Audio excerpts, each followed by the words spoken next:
Good evening, everyone. I'll begin the meeting by acknowledging the continuing connection of Aboriginal people to country, culture and community, including traditional custodians of this land, the Wadundee and Kaniang people of the Noongar Nation, paying respects to elders past and present. And I declare this meeting open at 5 p.m. A reminder that this meeting is being live streamed and recorded in accordance with Council Policy EMCP2. Members of the public are reminded that no other visual or audio recording of this meeting by any other means is allowed without the permission of the chairperson. While every endeavour has been made to only record those who are actively participating in the meeting, loud comments or noises may be picked up on the recording. In attendance this evening, we have myself, Vivian McCarthy, Councillor Peter Gubler, Councillor Grant Patrick, Councillor John Bailey, Councillor Anita Lindeman, Councillor Deanna Shand, Councillor Alexis Davey and Councillor Anne Mitchell. Staff present this evening are Lauren Clifford, Acting Director, Finance and Corporate, Michelle Dennis, Manager of Development Services, Cecilia Mueller, Principal Planner, Ross Marshall, Acting Chief Executive Officer, Meta Hazeldine, Manager Financial Services, and welcome Meta, our newest employee in the room. You're very welcome. And Samantha Farquhar, Administration Officer, Corporate Services. And I'd like to welcome everyone attending in the public gallery and also those participating in the meeting via live stream.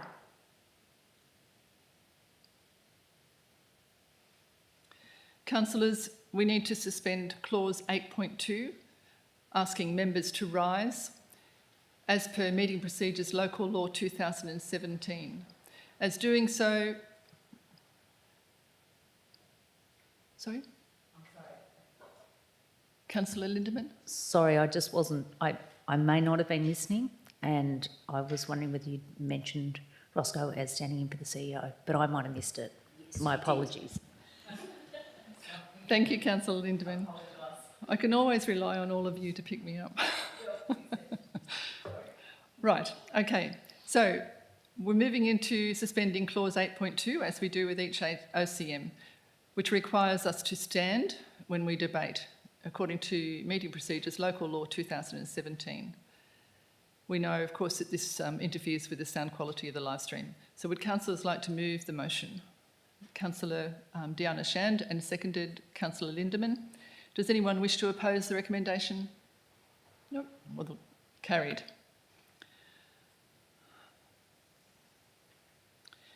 Tonight we have apologies from CEO Nick O'Connor, Chief Executive Officer, and we welcome you into your acting role, Ross.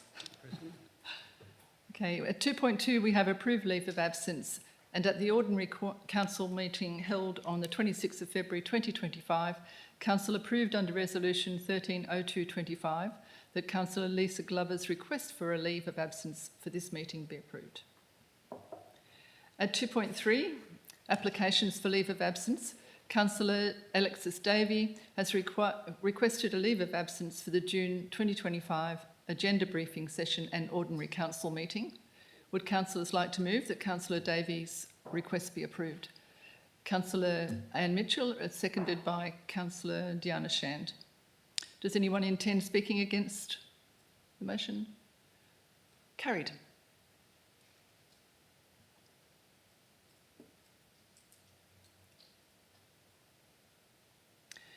At item 3, announcements from the presiding member, we have a couple here.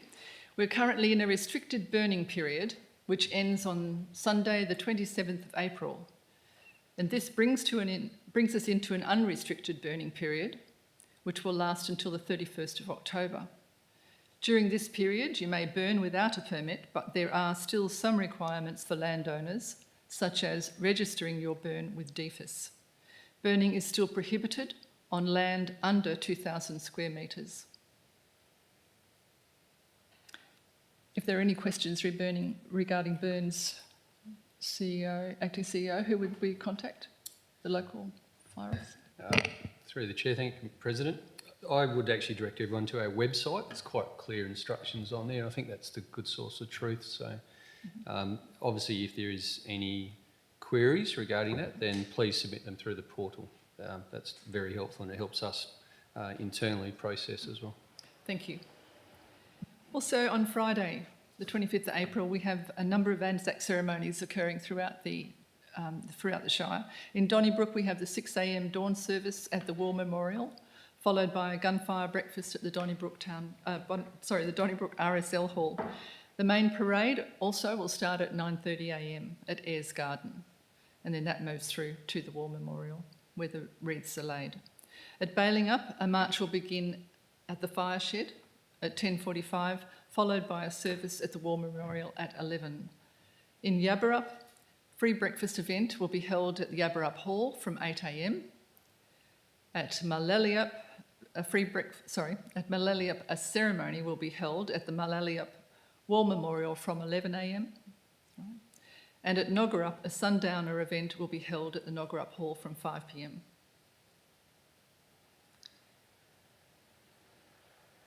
A note for voting at the federal election on the 3rd of May.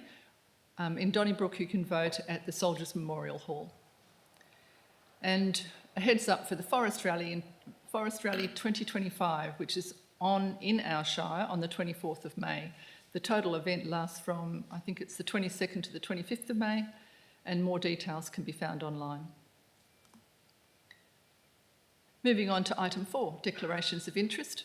Division 6, Subdivision 1 of the Local Government Act 1995 states that care should be taken by all councillors, committee members and staff to ensure that a financial or impartiality interest is declared and that they refrain from voting on any matter which is considered to come within the ambit of the Act.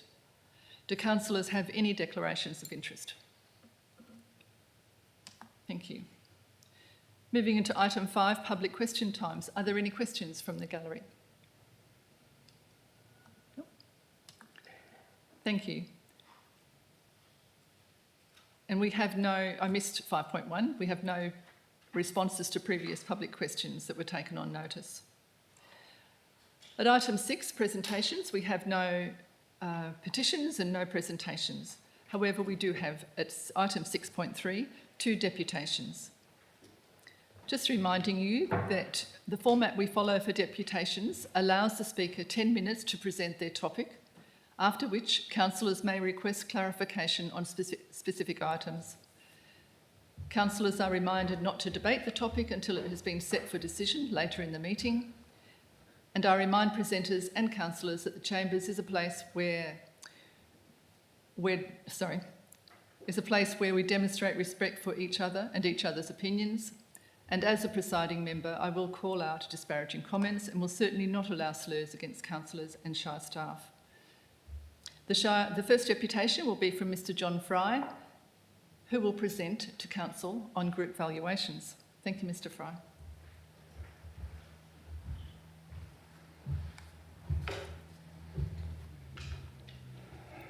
Thanks very much, Madam Chair. As mentioned, I've been an applicant for, or wanting to be an applicant for common ownership group valuation for some time now.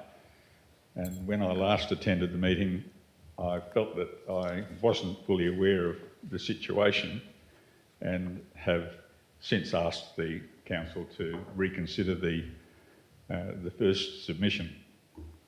But first of all, historically, I'm part of Crendon, which was first owned by Edel in 1890, sold to Bentley in 1899, and the Frys have owned it since 1904. So it's been in the family for a long time. It was a family partnership right through until 1989, before being divided into 3 farming businesses, all leased or leasing land from the family company, until only 2 years ago. Following family deaths and injuries, the company, Crendon Holdings Proprietary Limited, was liquidated. The last rate notice, September 2022, for Crendon, included 19 titles, was for a rate of $18,686, including one $93 emergency services levy. Separately, one $63 biosecurity levy was charged. Currently, my farming business consists of 14 lots, all with access to Upper Capel Road within the same road parameters as Crendon held historically. There are now 19 rate notices sent to 11 ratepayers where Crendon originally existed. The total rate revenue from 4 years ago, when it was last together, was $16,890, has now become a rate revenue to the Shire of $52,500. That's a huge revenue increase for the Shire in 4 years. My 8 rate notices total $27,438 and include 8 emergency services levies, numerous biosecurity levies, and a waste management levy built into the rate notice. This was passed by Shire under President Leanne Ringe some years ago, but it's now the norm. Based on the rate per hectare of my highest value lots, the 8 notices are now costing my business, that's Lynn and myself, my wife and myself, managed by son Paul, approximately $6,160 above that which one common ownership rate would incur. Add to this figure the extra 7 emergency service levies and biosecurity levies, the unnecessary, as I believe, extra cost to our farming business is in excess of $7,332. We have participated in ABARES survey, that's the Bureau of Ag Research Economics, cost of beef farming over the last 8 years. And as a result, know that our business sits in the top 10% of comparable operations. Despite our performance, the 23-24 year returned little more than 1% on capital and a profit of approximately $47,700. So the excess rate assessment cost us 15% of our profit. Council's response to my initial request for recognition of common rather than identical ownership was predictable, given that Landgate Policy 4.310 requires specific family names to be common when ownership is not identical. This requires rate officers to research details of ownership that are difficult to source, e.g. trusts, super funds, company directors, etc.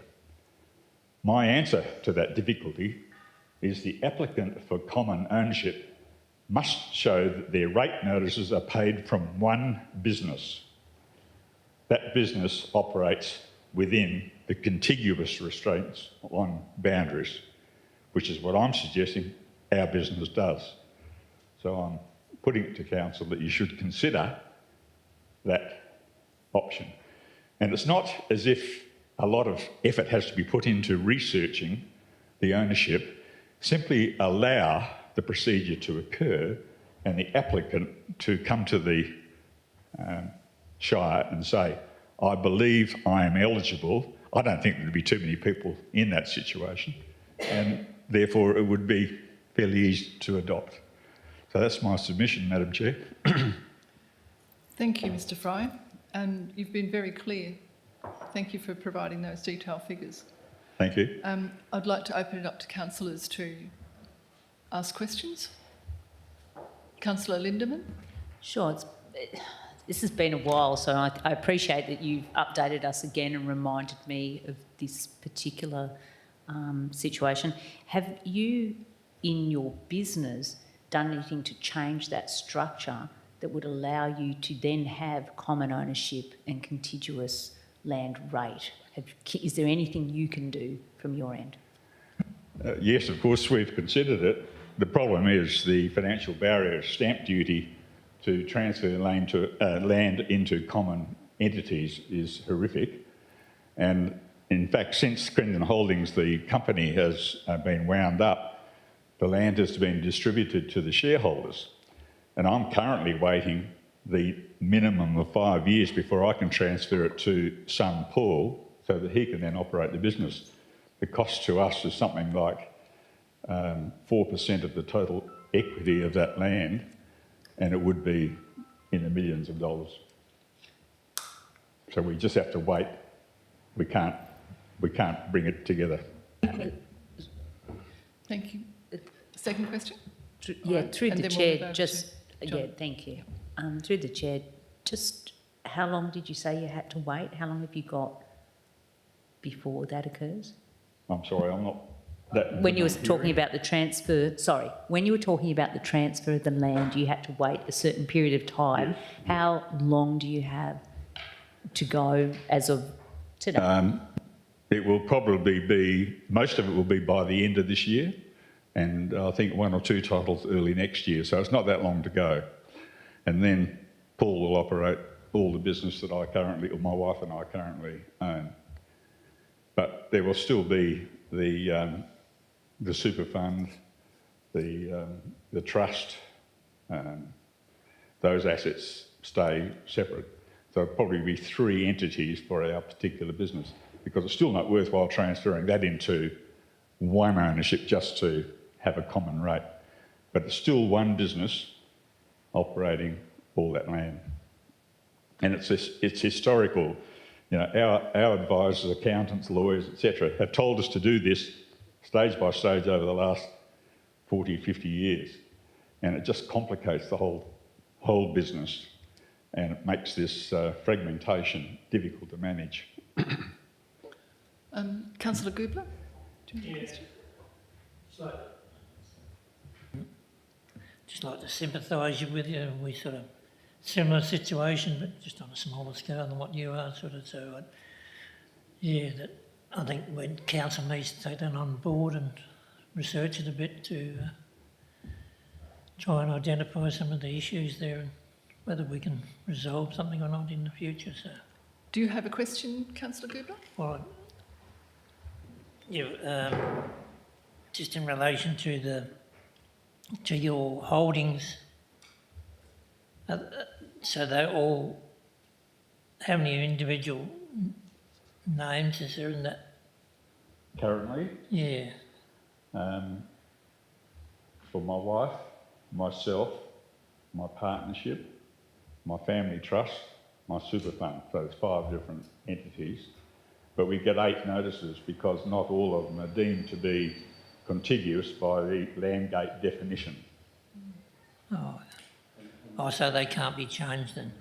No, it's once again, we're abiding by the laws of the land. Every time you move to change a title, Upper Capel Road becomes the barrier. And that, in fact, is the contiguous part of all our land ownership. But it makes for separate, non-contiguous titles. Thank you. Councillor Davey? Yeah, sorry, it has been a little while, but I remember speaking against the item on the basis that the administrative burden would be borne by the Shire to prove the common ownership. Yeah. And you touched on the fact that the administrative burden would be borne by the individual because you would have to go to the Shire to prove that common ownership. Can you just explain a little bit more how, like, the mechanism for that? Because I think previously it had been described as perhaps it could be a stat dec or something like that. So what were you proposing to move that burden to the proponent instead of the Shire? You're asking me how we can validate the common ownership? Because we have these entities that we believe are still contiguous, we feel that the business, because it operates as one beef farming business, should be treated as a single rate payer, not broken up according to land gate and local government rules. And because this is done in other shires, I asked the question, why can't this shire adopt the same? I don't know whether that's answering your question. Is it all right if I continue? You can go again. Oh, I was just going to clarify, sorry. My concerns with it, the burden would be on Shire staff to prove the common ownership, and you said no, No. the proponent can prove it. And so it was just maybe something to reflect on is what the procedure would be for the proponent to prove it, to try and make sure it wasn't an impost Yep. on the Shire. Yeah, I believe that it's entirely up to the ratepayer to prove that they are one business and they pay their rates from one account. That should be the primary consideration. And then it should meet within limits the contiguous rules. I believe in my case, we still operate within the same boundary that Crendon always did. We're not owning Upper Cable land, we're not owning East Donnybrook land and trying to amalgamate that. That's not what it's about. It's about keeping our farming unit as one ratepayer. Thank you. Any other questions? Councillor Bailey. Through the chair, Mr. Fry, you mentioned other shires do it. Which other shires do that? I'm sorry, what was the question again? Which other shires do what you're proposing? The size of the area that we operate in? No, which No, other no, which other shires? contiguous. Oh, no, I don't know. I just saw it mentioned in Landgate correspondence. Oh, okay, thank you. So I don't know which other shires, but I believe they're wheatbelt shires because this has occurred when a lot of amalgamation of farming blocks has taken place. I can't tell you which ones, I'm sorry. Councillor Shand.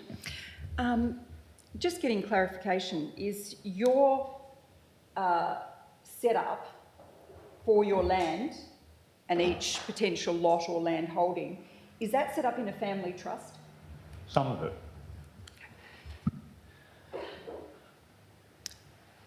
No further questions? Mr. Fry, you've been very clear, and I understand what you're saying to Council is that you would like to have Council explore the opportunity for a ratepayer, for the burden of proof, so to speak, be on the ratepayer. They would apply and have the burden of proof that they are contiguous and common ownership. Yeah, the important thing is that they are one business and they pay from one account. operating account. Okay. Well, thank you very much. Okay. Thank you. Thanks for hearing Thank you, me. Mr. Fry. No, you're welcome. And our second deputation is from Mr. Fry. Oh, sorry, Mr. Willicombe. No, you don't have to do it again, Mr. Fry. And Mr. Willicombe is speaking on items 9.1.2 and 9.1.3. I'll be the Fry and Laurie combination. I'm going to talk about 39 Robert Street and where the issues also apply to 37. I'll just say this also applies to 37, so I don't go through both separately unnecessarily. Firstly, I'll talk about the conditions that we have problems with. The owners are here with me today, the riffraff. And then we go by that process. So condition 2 is on 39 Robert Street. We're seeking the deletion of the minimum lot size requirement on that condition 2. Now, if you look at the map on page 21, the officers have referred to 38 Robert Street and 3 Brockman Street as previous planning approvals. And I just want to point out that the lots approved, the 4 lots approved on those 2 properties are all between 675 square metres and 806 square metres in size. So we're not asking to do anything that's unusual here. It's already been done, and all those 4 lots have been approved under the government sewerage policy, approved by the Department of Health, and approved by the Shire, of course. Now, the Shire has recognised that the Department of Health is the approving authority for the toilet systems proposed, and the Department of Health has endorsed both of the toilet systems proposed, the self-contained composting toilet system and the incinerating toilet system.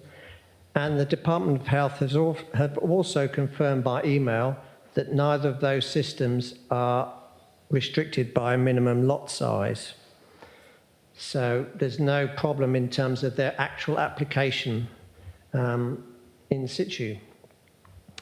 The officer's report on page 30 has stated that the current proposal is a higher density than the previous approvals on 38 Roberts and 3 Brockman Street. This is not the case. The density that we're looking for in this instance is actually a lower density because we're only applying for 3 dwellings rather than the 4 applicable under the R10 coding. And 38 Roberts and 3 Brockman Street both have the maximum allowable density. So in terms of density, there's no logic to insisting on a minimum lot size that isn't required under the government sewerage policy and hasn't been applied previously by the Shire or indeed by the Department of Health. So that's condition 2. Condition 15, I'll have to have a look at it and see what it, because I was expecting a paper copy of the. Condition 15, would you like me to read it? Yeah, condition 15. Or have you got it up? My memory's not as good as it used to be. It says, if you could pull that up, please, Samantha. The dwelling located closest to Roberts Street must be constructed to a bushfire attack level of 12.5 as determined by Bushfire Smart. And in accordance I'm with sorry. Australian standard. So that must be condition 15 on 37. On number 39, it's condition 14. So on condition 14, talking about 39, you've got a note there that composting toilets are not supported at this location. Now, you can't put notes in conditions. If you want to put notes, they should be in the notes section.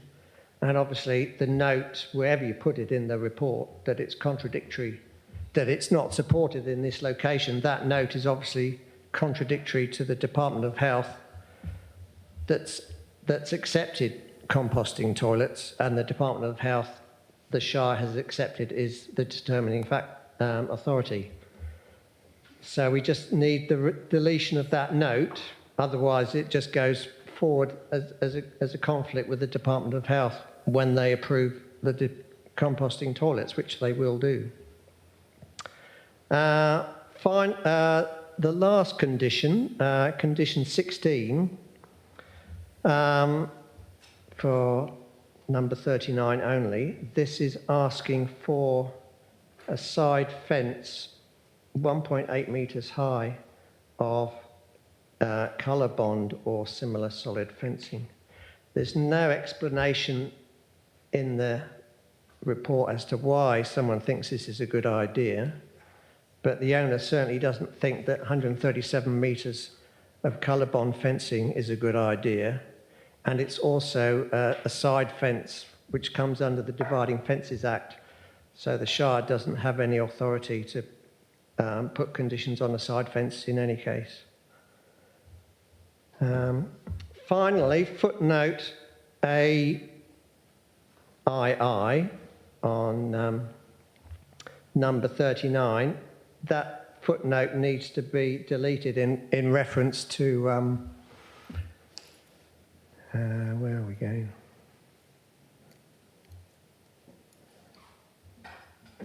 I know it's confusing because there's 2 addresses with 2 different reports and they're slightly differently numbered.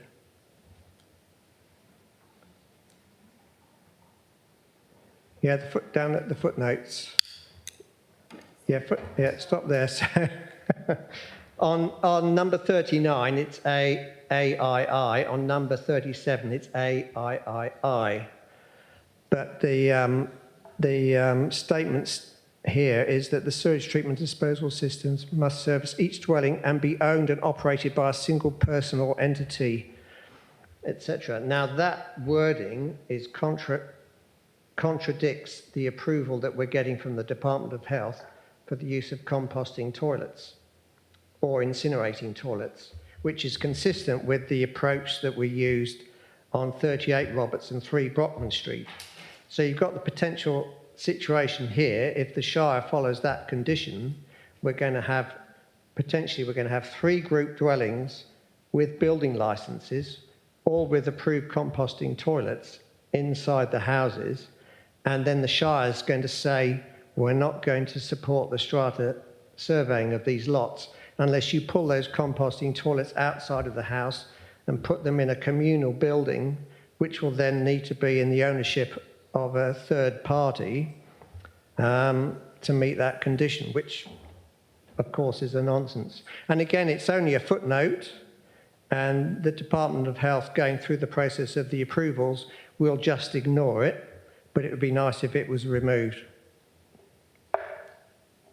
I think that's it. So condition 15 for number 39 is condition 14 for number 37, and footnote AII for 39 is footnote AIII for 37. And I think that's right.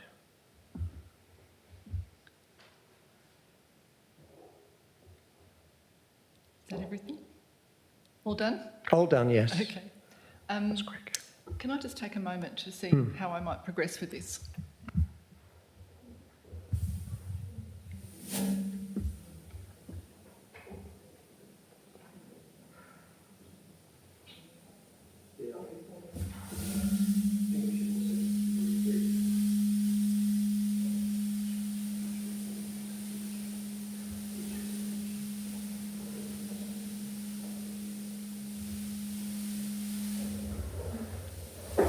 Mr Willicombe, we're just going to make sure that we have got each of those queries that you've got listed with Michelle and Manager Development Services and Planning Manager.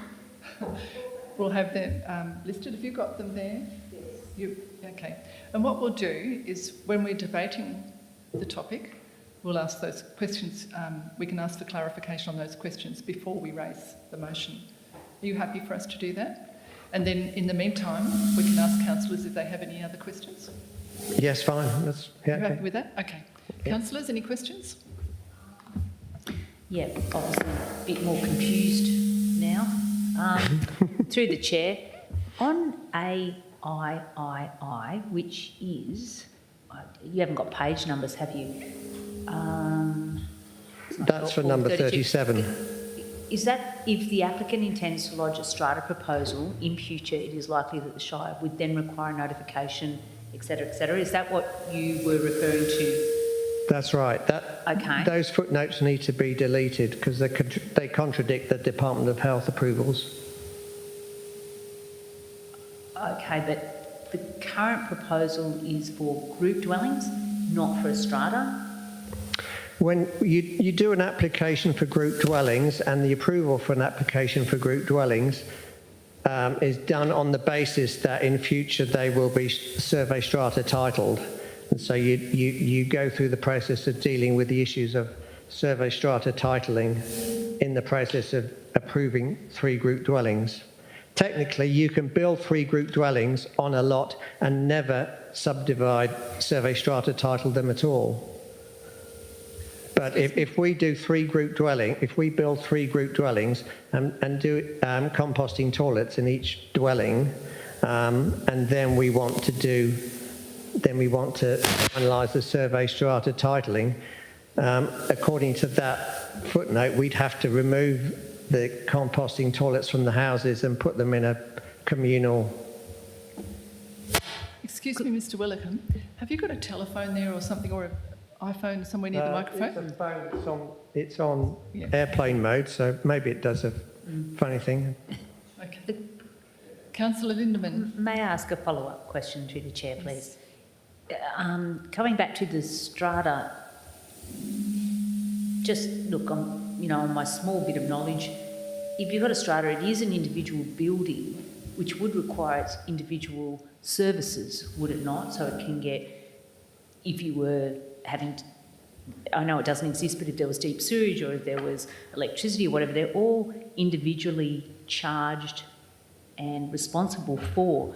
whatever that might be, a contribution to the rates or the strata levy if you've got a gardener, etc. So would you not have to have, if you had a common, you're talking about a disposal system, sewage treatment, say it wasn't sewage treatment, it was wastewater, would you still, if something went wrong, would you then look at a strata levy, or are you just, what they're asking is, would you just have individuals taking care of their own sewage, if you like? This is an interesting case because the government sewerage policy, when it was written, wasn't very well thought through. So when I did the first approval at 38 Robert Street, I spoke to the Department of Health about this, and I said, "Do you really want this approach of having a shared sewage system?" And they said, "No, we want each house to have its own individual system, so that you're not reliant on the neighbours doing the right thing, etc., etc." It's much easier to do that. So those approvals were done on that basis.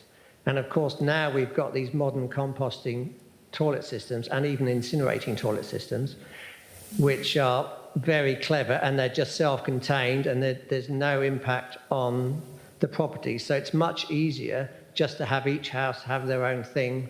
And they, if their toilet has a problem, they fix their toilet. They don't have to, it doesn't shut down the whole system, and the neighbours have to go and say, "What have you put down the toilet, you naughty neighbour?" I mean, so with 38 Roberts and 3 Brockman Street, the Department of Health just said, because the government sewage policy actually states that for survey strata applications, they're just assessed on a case-by-case basis, which is how they just said that's fine. They did the approval. The Shire did the approval. The Shire didn't have any nonsense footnotes like this on the approvals for 38 Roberts and 3 Brockman Street. Sorry, problem. Mr. Willicombe, let's keep that up uphill. I don't want any derogatory comments about the Shire. Oh, nonsense. Okay, sorry. May I ask Yeah. one Finished? more? Is that, may Has I? anyone else got questions? Councillor Davey? I may have missed it, but when you talked about your objection to the minimum 1,000 square metre lot size, I can see that it's a 4,000 square metre block with 3 houses, so it seems like a practical thing. But then when you look at the plans, you've got 881 square metres for the front two and 2,032 for the back one.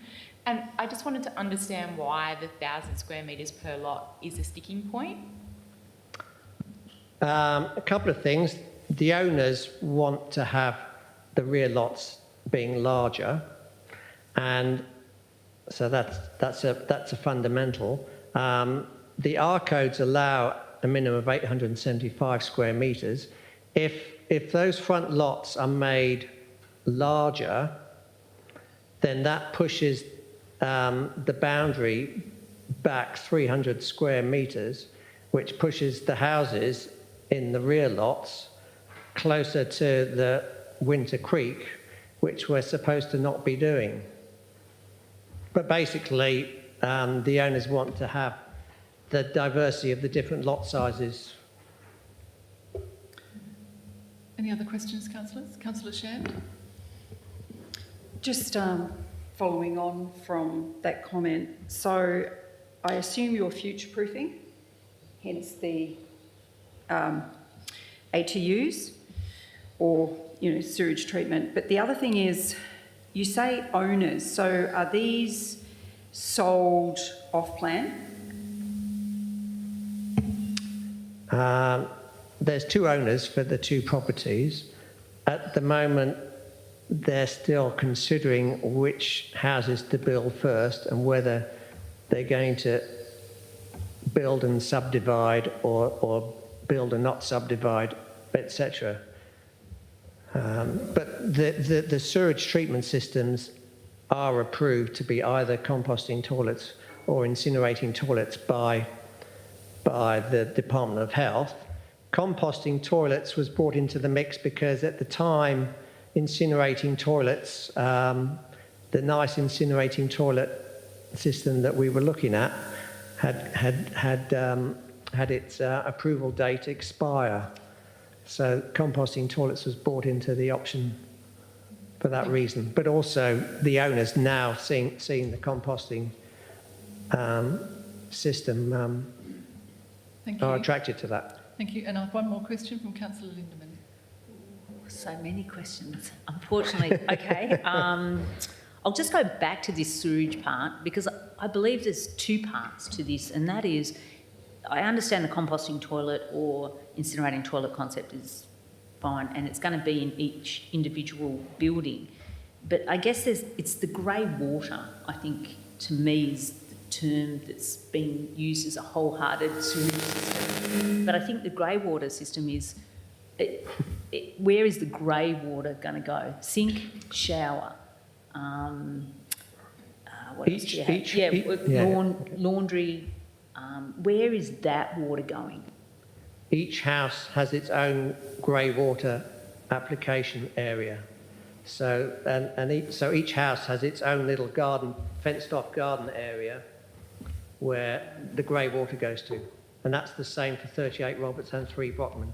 Each house has its own separate little grey water system. So there is no effluent. I mean, effluent is in the report, but there is none. Councillor Lindemann, through the chair. Through the chair, I'm Councillor- really sorry. I'm really sticking to this one. I just need to understand, if you're going to do the grey water, not everybody is legitimately conscious of what they put down their drain. So be it biodegradable, so-called, or whether it's truly biodegradable, so no phosphorus build-up, et cetera, So you're looking at really who's testing and monitoring that, because I'm a lover of it, but I know that lots of people love fragrance within the so-called biodegradable, washing detergents, etc. So I guess the question keeps coming back to, can it just go out onto the land and trickle down into a river, or, how do you monitor and secure that water is of good enough quality to go into the ground on the properties? Well, the grey water system is approved by the Department of Health. Their requirement for separation of the grey water application areas is only 2 metres from a neighbouring fence. So they basically consider the risk very low. Thank you. Councillor Patrick. Thank you. And look, I'm not sure if this is a question who it's for. Just in relation to the lot sizes. So in an email that you sent through, you noted that the government sewage policy, you said it doesn't have a requirement for 1,000 metre square lot sizes. Refer to table 5.2.1.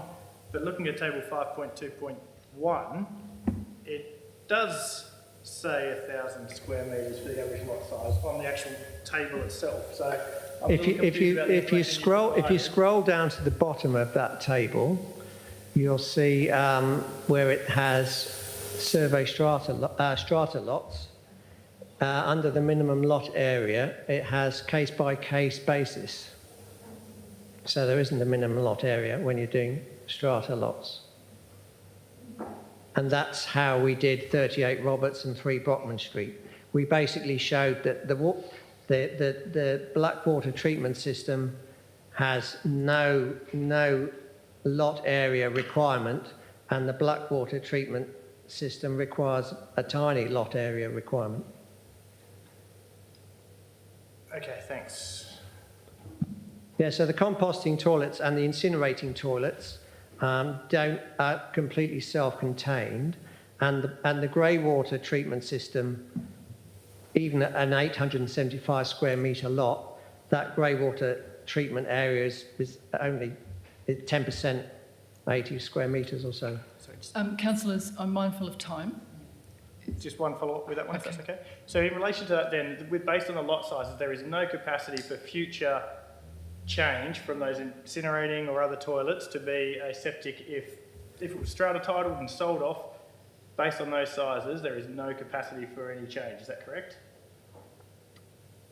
That's correct, but when the lots on 38 Roberts and 3 Brockman Street are strata titled, they'll just be strata titled with a composting or incinerating toilet and a grey water toilet self-contained for each lot, because there wasn't any condition on those approvals. Thank you. In the interest of time, councillors, I think we need to move on. Mr Willicombe, thank you very much for a very comprehensive deputation. Thank you.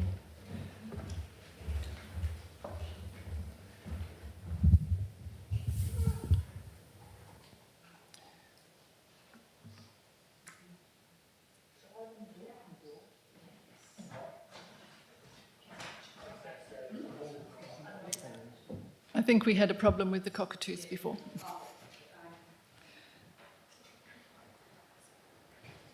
Moving on to item 6.4, delegates' reports. And Councillor Davey is going to provide a delegates' report on the Walga Aboriginal Engagement Forum that was held on Wednesday, 9th April this year, and which was attended on my behalf. Thank you. Thanks very much. So it was an 8-hour forum. I'll compress it into 8 minutes, but settle in. It's 8 minutes. So Walga holds this forum annually and has done for the last 7 years. The objective of the forum is to drive collaboration, build relationships, and in turn see tangible changes and benefits in communities. It's targeted at elected members, senior leaders, and local government partners. And both myself and CEO Nick O'Connor attended. The Deputy Mayor of Kwinana, Barry Winmar, gave the welcome to country. So this year was the first time they held a roundtable for Aboriginal elected members, and they did this the night before.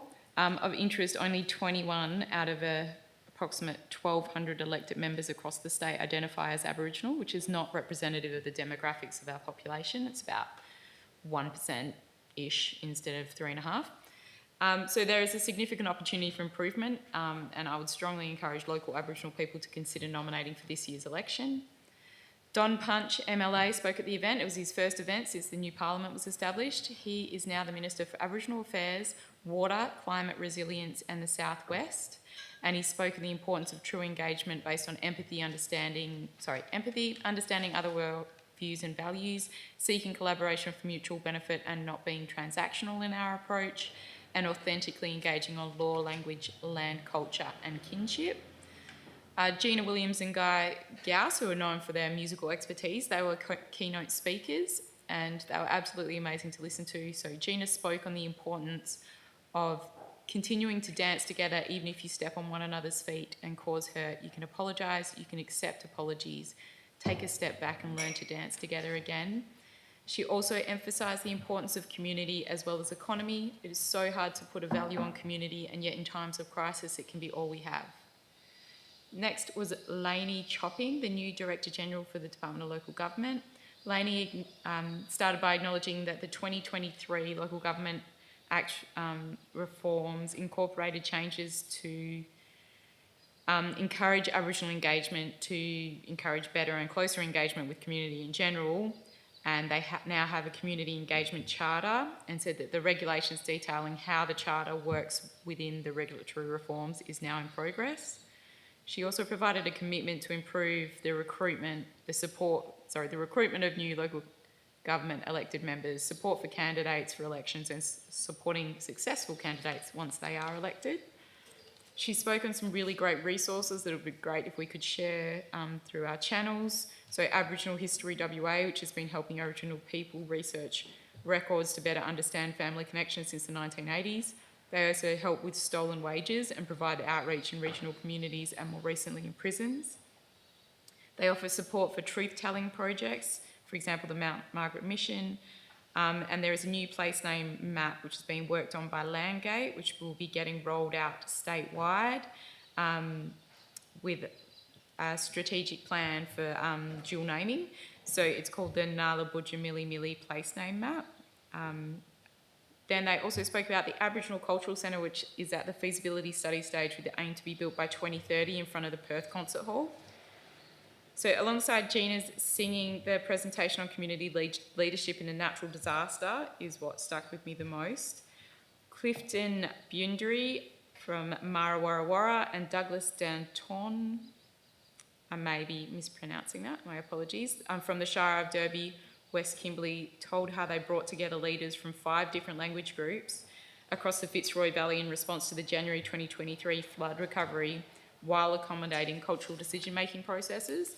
And they did it within 4 days. So they had about 400 people on an oval, and they got everyone together and asked for them to go through their nomination processes, and then 2 people from each language group were elected, basically. They made sure they engaged everyone early in the response phase before they even entered the recovery phase. And this working group with these nominees in it was given direct access to the Prime Minister's Chief of Staff. So you had community, like locally elected working group members. You had the local, state and federal governments all working together on this. The scale of the natural disaster was absolutely massive. So the river swelled to 50 kilometres wide in some parts. They lost their main bridge. They had no telecommunications. The airport was out of action for 2.5 months. There were literally crocodiles and snakes at people's front doors because everything was looking for high land. And at the same time, this was a songline altering natural disaster. So the traditional owners were dealing with a huge cultural responsibility.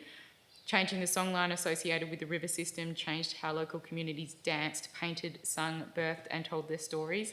And they had to balance this while also contributing to an $800 million rebuild recovery project. So in the absence of any telecommunications, they utilised the active kinship and communication system and found it to be amazingly useful. So this system may be invisible to people who don't understand it. It may look like herding cats, but it's complex and extremely functional if recognised and given the opportunity to work. The presenters acknowledged that pre-flood social issues in the Fitzroy Valley were akin to the issues seen in Alice Springs, but they rejected the soft bigotry of low expectation and worked collaboratively on the rebuild projects. And the social benefit return on investment during the recovery phase has been estimated to be $7 for every $1 contributed by government.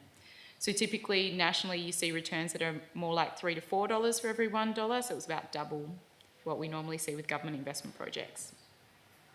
It is really sobering to anticipate that as of the 30th of June this year, the recovery phase and the capital investment in the Fitzroy Valley will be finished, and community leaders really want to build on the strength of the community values displayed in recovery, and they want to maintain the cultural governance that was displayed in the disaster response days.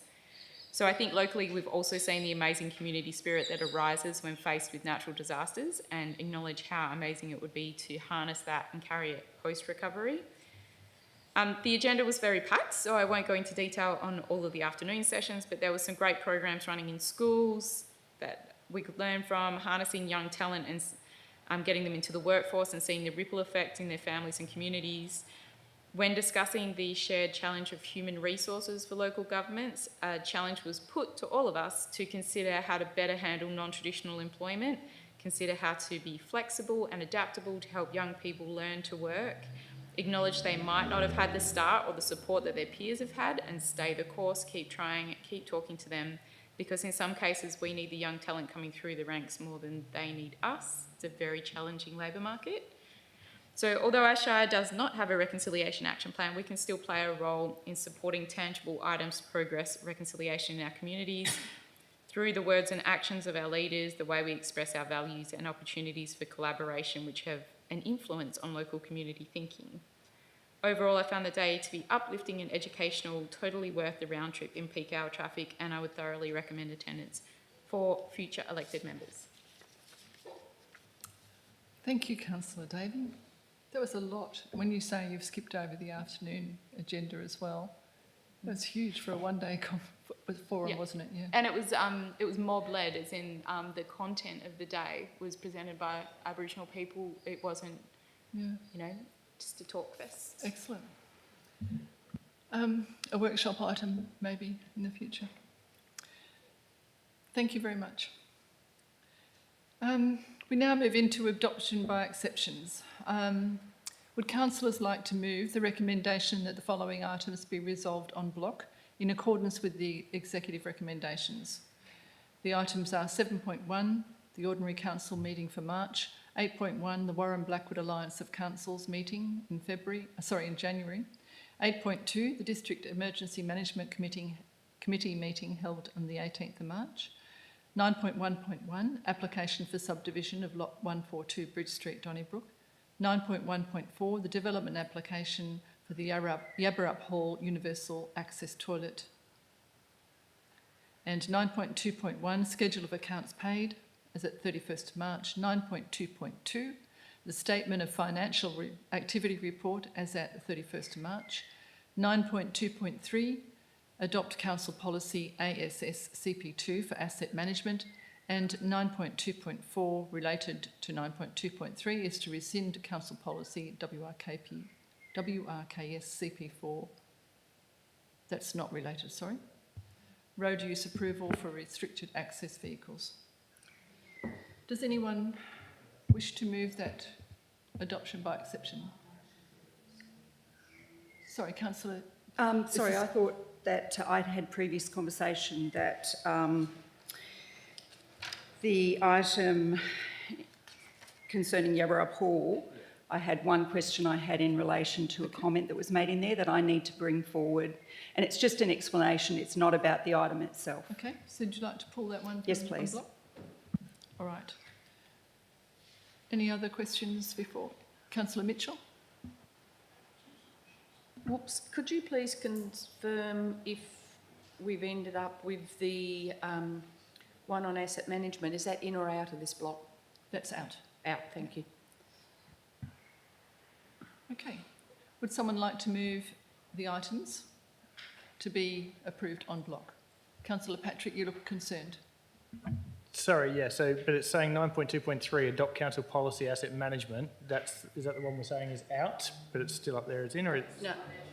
Oh, it's the financial plan. Yeah. Okay, thanks. In that case, yep, happy to accept that as it is. Okay. You'd like to move? Yep.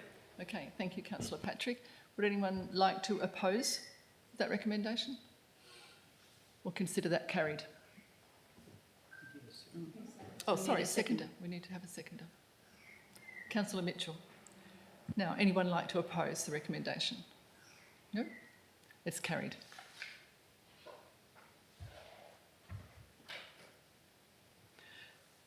That means item 7.1 is on block, item 7.2 on block, item 8.1 on block.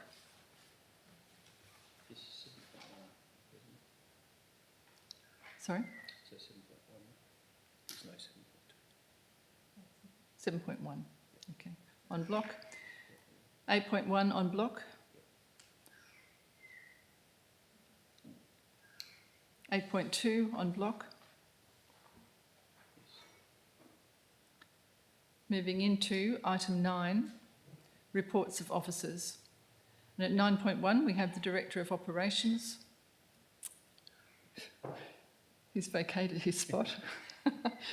And item 9.1.1, we have approved en bloc, which brings us now to item 9.1.2, development application for group dwelling, 3 units at lot 93, number 39, Robert Street, Balingup. Now, I'm first going to ask Manager Development Services to expand or to respond to the queries raised by Mr Willicombe in his deputation. And then I think a nice process might be to have any questions before we move to debate. Is that all right with councillors? Okay, thank you. Thank you, Madam President. Sam, would you mind bringing up that plan that we provided this afternoon, please?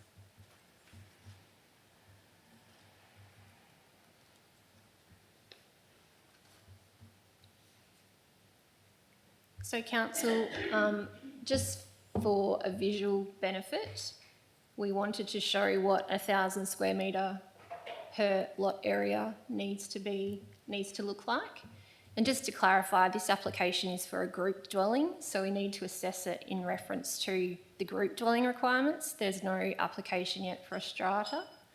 So this picture illustrates how this might be achieved by moving the boundary, if you like, the internal boundary 4.5? 4.7. Sorry, 4.2. Just help Michelle out there. So the concept layout basically demonstrates that the boundary between the first unit and the second unit moves 4.7 metre to the right, and that will allow the first lot, concept lot, to be 1,000 square metres. So the flow-on effect from that would be that the next unit would need to also move a bit further to the right, with the greywater area on its left-hand side. So usually the greywater area is set back 1.8 metre from the lot boundary and then 1.8 from the house as well. But it can be achieved. What we've drawn up here is a green title sort of subdivision proposal where you can have the little battle axe to the north of this blue lot, or in the boundaries of the blue lot is then,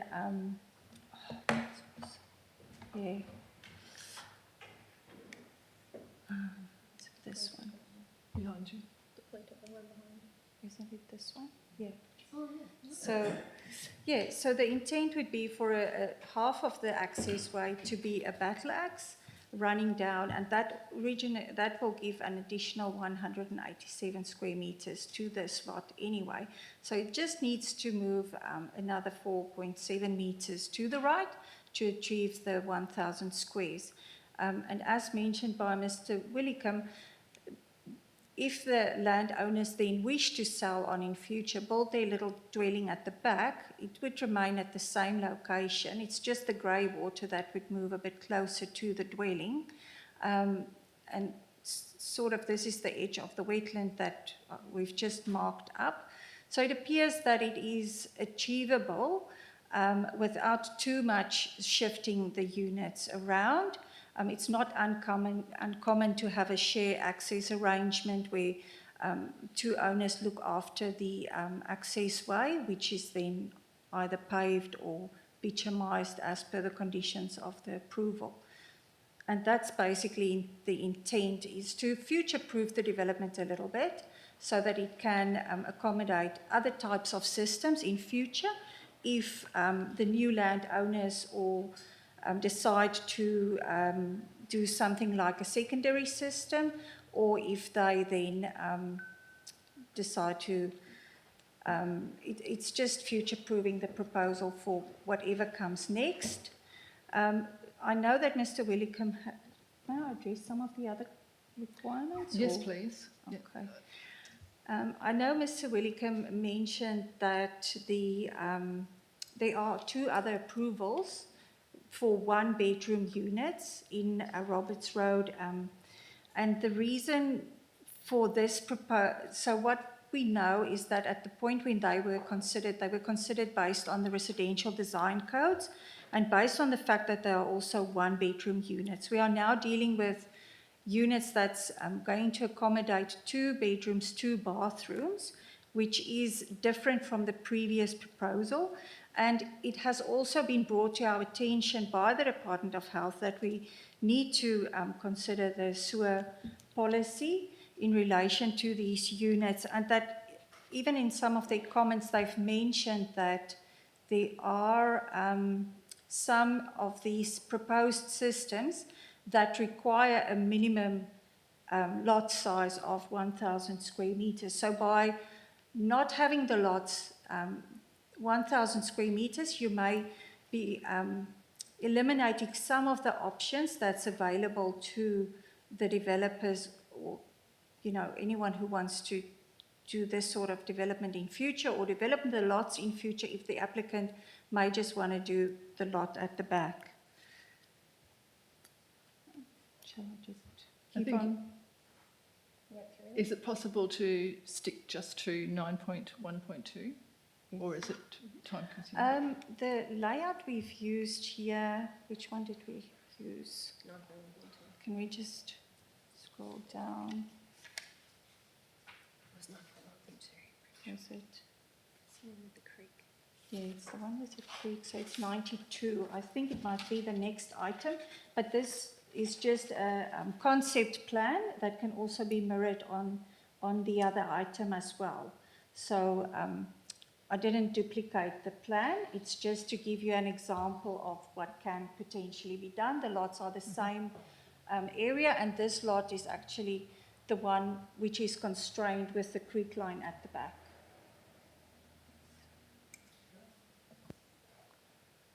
Right. Are there any questions, councillors? Councillor Yes. Lindemann. Thank you. Through the chair, I just wanted to ask the question in regards to the fencing. There was a mention of the fencing being, I think, was it 1,000 metres of fencing? Or I can't remember what the comment was in the amount of fencing, that it was going to be or needed to be a COLORBOND fence, which seems to be usual in most developments. Can you address that for me, please?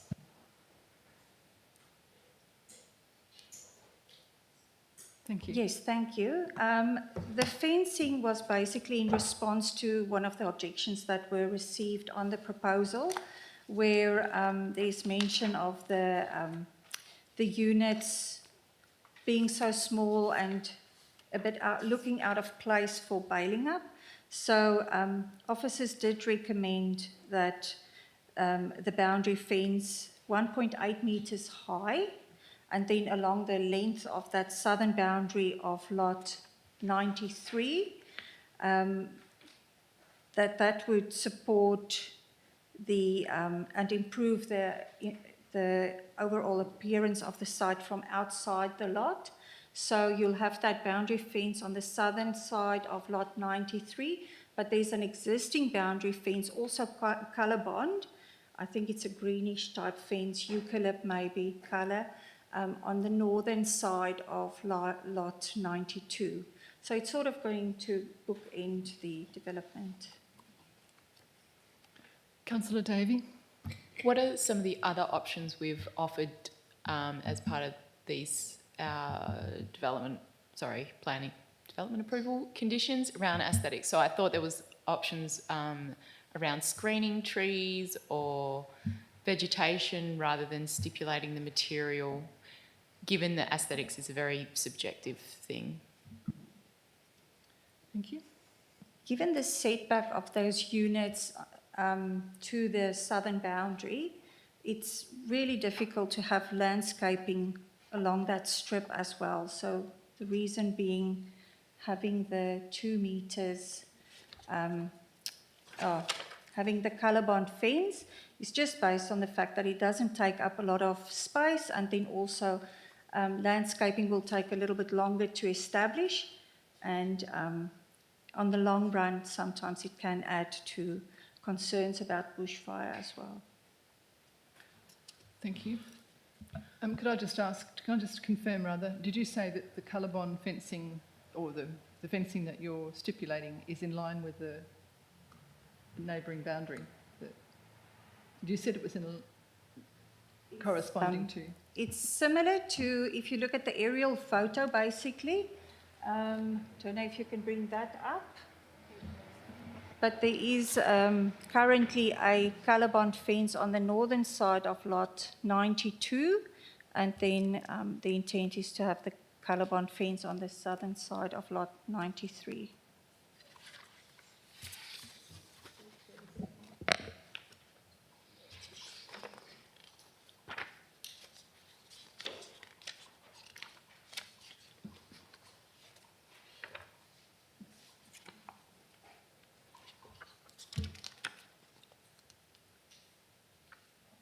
That's correct. So there is there's a COLORBOND fence here. It may not be 1.8 metres on this side of the fence, but it is located there. And then also the intent is then to have a COLORBOND fence along this boundary.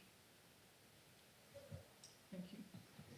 Any further questions, councillors? Councillor Shand? In relation to the fencing, is fencing not a joint responsibility between adjoining neighbours? Is that not usually, or is that something that's decided upon, and have the people who they're facing or have made complaint, are they going to contribute to this cost to not look at what they don't want to look at? And the second thing is about materials and colours. And I have raised this and asked why we have a say in colours. Thank you, Councillor Shand. Is your question, why do we have a say in colours? Okay.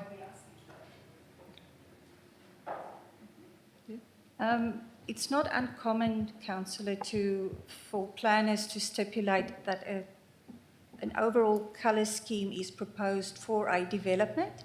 It's similar to having a guideline for that development, where if it's just 3 loose standing units and everybody does what they want to do, it doesn't look so uniform. So the intent would be for us not to stipulate the colour scheme, but for the applicant to propose a colour scheme. It's very unlikely that we will say no, but usually they've got the same roofs or the same walls and the same sort of, they can do different types, but it all just ties in together, which adds to the appearance of the development. Thank you. Sorry, Councillor Shan, did you say something then? Yeah, that's the first part of my question. What was that? It's in relation to cost bearing on fence lines. Okay, Yep. thank you. I think the question is, would this be a shared cost on both sides of the fence? Yes, so the Dividing Fences Act binds both boundaries. At the moment, those properties are vacant, so once a sufficient fence is installed, there is a requirement to notify a neighbour and seek some support towards the construction of that. Thank you. Councillor Lindeman? Oh, sorry, Councillor Bailey. Thank you, through the chair. Look, I know that block well. It's fully exposed to the highway. You've got the church, which covers it a little bit. They've got land there they'll never build on. And right at there is the highway. I'd love to see landscaping, trees, anything except that colour-bond fence. It's not a very good, attractive We need a addition to question, Bailey. Councillor Bailey, at the moment. We can debate Well, that later. But what about other types of screening? Because that fence is going to look terrible. thank in you, my Councillor opinion. Bailey. Yeah.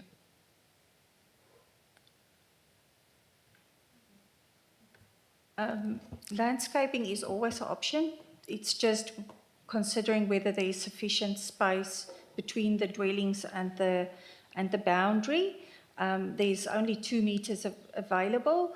I think for certain plant species, unless they do not screen the actual units, but just are planted in between for some other purpose, then that's something that could potentially be conditioned if council would want that. Can I just Thank add? you. Sorry, Madam President. From a landscaping point of view, it does have an impact on the development as far as the construction requirements go. So depending on the soil classification, that can impact having landscaping. For example, large trees close to buildings in clay soils causes surface movement. Admittedly, these are light frames, so potentially that would be less, but also grey water systems and composting toilets, which do require some form of on-site burial, will impact the potential for how successful that landscaping were to be if that's something that council wants to do. Councillor Shand. Sorry, has there been any, I just can't recall after all the documents, has there been from the applicant, has the applicant questioned that fencing and the cost they have to bear on that? Thank you. We've only heard about it today in the deputation, councillor. Thank you. Any other questions, councillors? Councillor Mitchell. Yeah, I'm sorry, I asked the question last week at the agenda briefing, and if my memory serves me well, please correct me. If the lots go to 1,000, there is the possibility of putting on in a traditional toilet septic system, was it? Or, because I know I read somewhere it wasn't, then I thought last week it was, yes, you could in the future, but then I thought it was said no, but maybe it's around if they did go to 1,000 square metres. Thank you, Councillor Mitchell. Thanks, Councillor Mitchell. Yes, 1,000 square metres builds some redundancy for alternative systems to be installed on that site. Cool. Councillor Lindeman. I think I'd also ask this question too, but I'll just clarify again that the auxiliary building situation could happen if the buildings were, did you say 100 rather than 103 or something? So therefore things change as a group dwelling, and is that correct? Thank you, Councillor Lindeman. Not I need the land size. Not quite. So these are group dwellings. The question you had last week, as I understood, was ancillary dwellings. So at the moment, they're group dwellings. If there is a strata in the future, does it have to be strata first? Yes. Yeah, if there was a strata in the future, then yes, there's potential that an ancillary dwelling that's 70 square metres and meets the R code requirements could also be installed on these sites. It would certainly be interesting from an on-site effluent disposal point of view. And just to also clarify, so sewage is the term given to what you put in a toilet, and effluent is the material that is created after it's processed. So just to confirm that on-site effluent disposal is the correct term for that process. Charming. Councillors, any further questions? Right. Thank you very much, Michelle and Cecilia. Councillors, would you like to move the recommendation? Councillor Patrick, and seconder, Councillor Lindeman.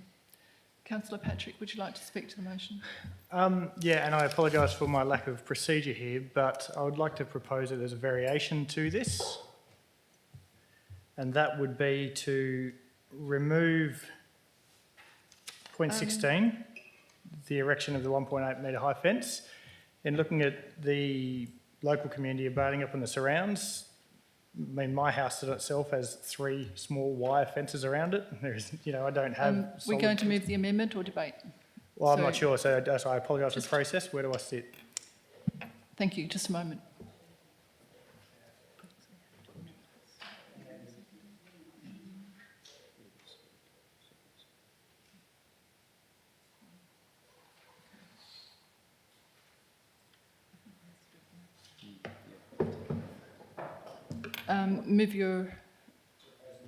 I think you need to move it first and then allow the seconder to speak, and then we can propose an amendment.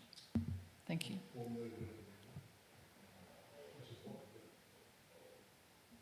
Sorry, can you come through the chair when you speak, Councillor Bailey? Through the chair. Or move with an amendment, which is exactly what he's done. But we haven't got the motion up yet.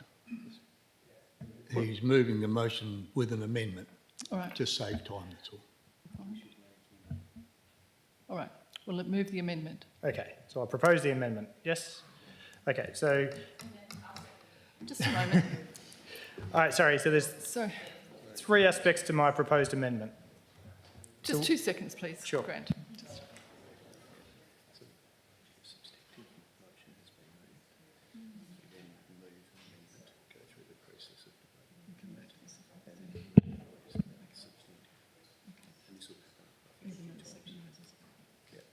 All right.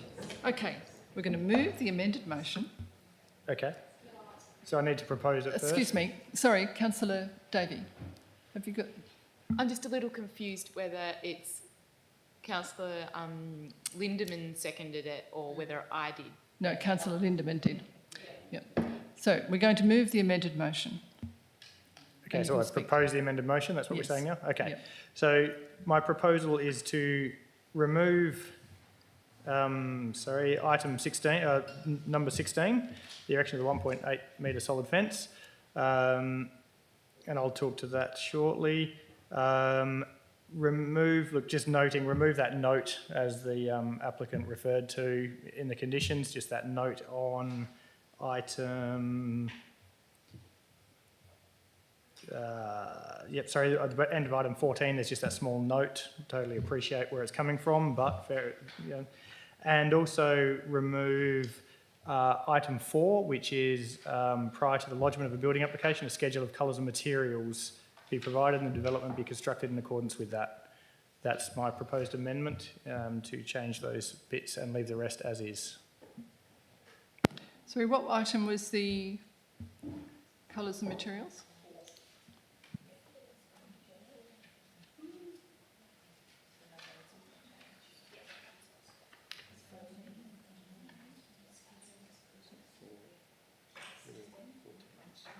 And which was the item with the note, Councillor Patrick?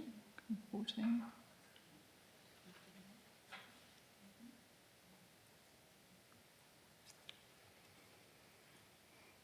Thank you. Madam President, may I just clarify, so we're all on the same page, is it okay? Thank you, Madam President, through the chair. So just to confirm, if that's okay, what the suggested amendment or the proposed amendment is. So it's item 4, which is to do with the colours, so it's fully remove item 4. Then it's item 14, just removing the note at the end, so the very last sentence. And then item 16, remove altogether. Okay, so we're all clear on that?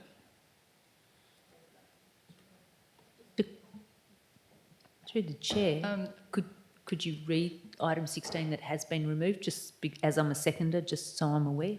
Just Sorry, can you repeat that? sorry, as the seconder, I'd just like item 16 to be read so I know what's been removed because I'm seconding Item this. 16 Yes, is because I'm the erection of a 1.8 metre high solid fence, brackets, such as coloured metal sheeting, close brackets, along the southern lot boundary to the satisfaction of the Shire. Thank you.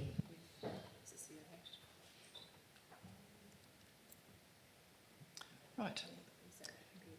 Did you want to speak to that? If I may, yes, thanks.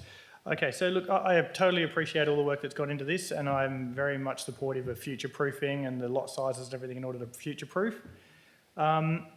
In relation to trying to maintain sort of standardisation of the area, when you actually look at Robert Street, you've got a brick and tin, 4x2 looking house. You've got some very old, sort of almost mud brick looking houses. There's a variance of properties and houses down there. So it's not an area that has standardised builds or anything else, and I don't believe that it's fair to insist that a new build, has to comply where there isn't any other compliance. In relation to the fence line, the only one with a colour blonde fence is, I think it's 35 Roberts, and it's about a 1.2. It's a very low level fence that runs around one side of it.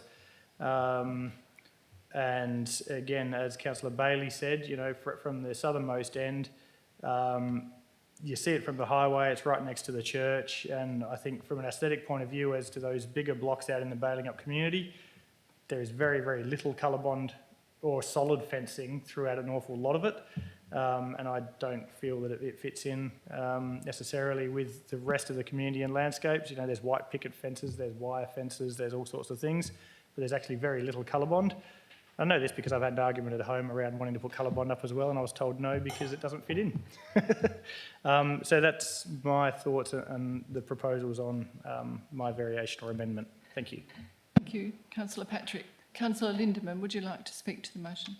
So speaking to the amended motion, Yes, is that please. correct? Yep, okay. Look, I agree. I think bailing up is just a little bit different, a little more unusual, a little bit more character, a little more freewheeling. I believe individuals and private business are leading the way in housing solutions. This is certainly going to be a challenge for us as local shires to balance housing needs with the WA government housing rules. Social and environmental sustainability, whilst being open to unique and innovative housing solutions, all while we consider large implications to our long-term vision for the community. I think I wrote something else about it. Let me see. That's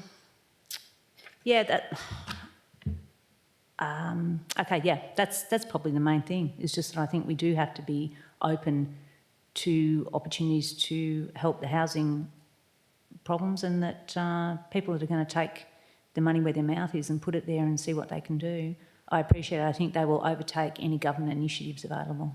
Thanks. Thank you, Councillor Lindeman. Would anyone like to speak against the recommendation? Anyone else like to speak for the recommendation? Councillor Shand?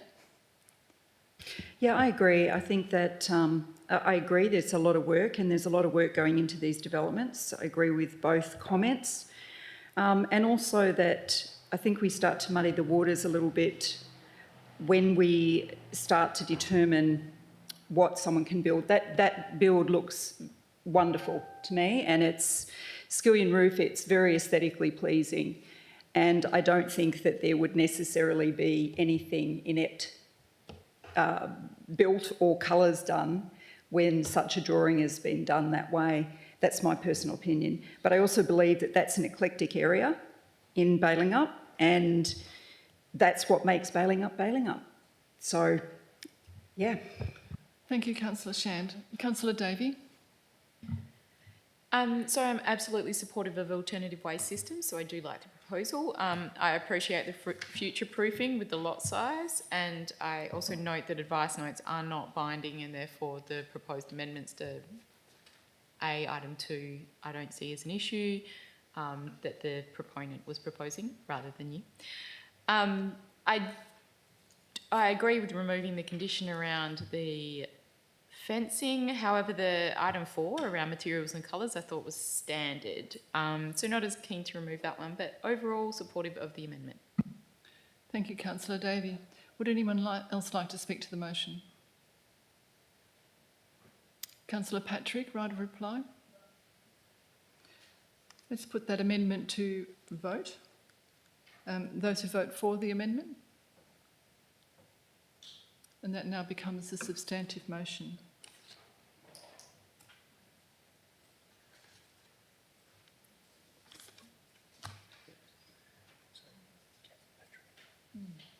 Councillor Patrick, would you like to speak to the substantive motion? No, look, I think I've said it all. In relation to the colours and things, look, I do agree with Councillor Davey. However, given the houses that have already been started further down Roberts Road by the same sort of applicant under the same plans and things, I'm relatively confident, and I've seen those ones that are partially built already. So confident in sort of the aesthetic look of it, and don't believe we're going to get bright pinks and yellows and polka dots.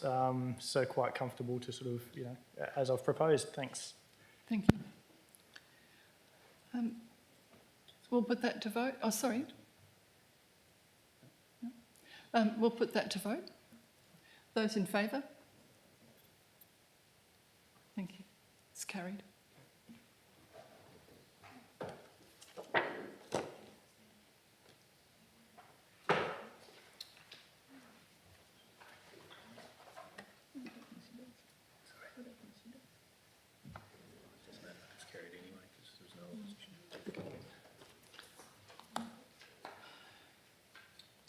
Moving on to item 9.1.3.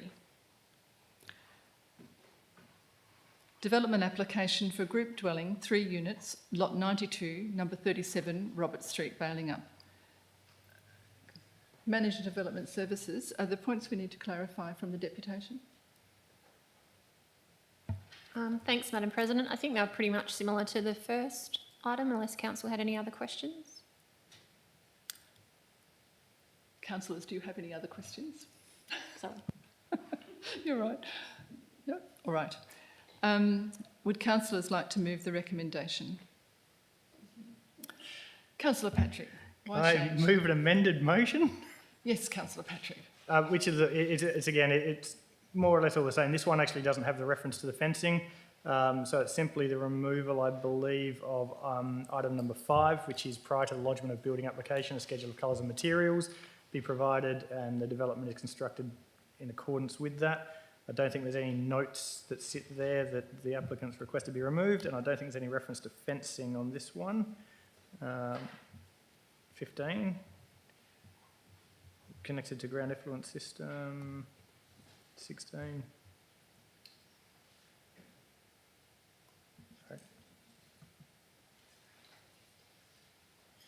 Sorry. Councillor Patrick, are you struggling with the item number, with the point number? Do you need support? There's no reference to the fencing on there, is Manager there? Development Services, would you provide Councillor Patrick with the items? Sorry, With the- Councillor sorry, the dot Patrick. numbers? Yeah, condition 15 has the note about composting toilets, which I think is the one you were also looking for. It's not in italics like the other one was. That's No. why I didn't see it. So there we go. Just that note on item 15 be removed. Thank you. So you're Thanks, removing, Michelle. just to clarify, you're removing bullet number 5, which is prior to the lodgement of a building application, a schedule of colours and materials for the external walls and roof for the 3 group dwellings is to be submitted to and approved by the Shire. The development is to be constructed and maintained in accordance. Yes, thank you. And you're also removing the note from item 15. Correct. Thank you. Thanks, Michelle.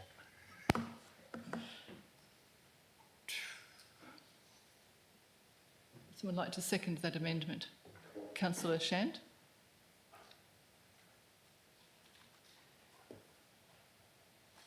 Would you like to speak to your amendment, Councillor Patrick? Look, I'd just like to say again, look, really appreciate the amount of work and effort that's gone into this. I think it's important to have these smaller residences available. I do know of a couple of older people within Balingup even now who are in large family houses by themselves. They don't want to sell because they don't want to leave town, but there's nowhere else to live. So having the opportunity for smaller residences for people to move into, freeing up family houses, I think is a really important way forward. And I do hope that some of these sorts of residences remain available for those sorts of, members of the current community and not just leased out to mining and everything, but we have no control over that. But again, no, I think it's good to have these sorts of developments happening in the small towns, and I'm very supportive of it. Thank you, Councillor Patrick. Councillor Shand, would you like to speak? Yeah, I agree, exactly the same. And I think I saw somewhere in the attachments that it was a letter, and I think some of the materials were mentioned in one of the letters. So that was another reason why I'm supportive of this. I think we have some of the information. So thank you. Thank you, Councillor Shand. Would anyone like to speak against the recommendation? Or the amendment, actually? Anyone else like to speak for the recommendation? Okay. We go back to Councillor Patrick for right of reply. Okay. We'll put the amendment to vote. All those in favour? That's carried. Councillor Patrick, would you like to speak to the... No? So we vote now on the substantive motion. Gosh, we could do this. All in favour? Thank you. Carried.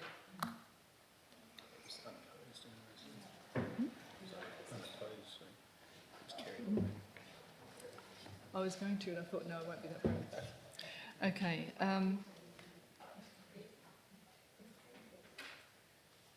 Item 9.1.4, Development Application P25018, Yabberup Hall Universal Access Toilet Addition, 5 Yabberup Road, Yabberup, which is removed from the en bloc process.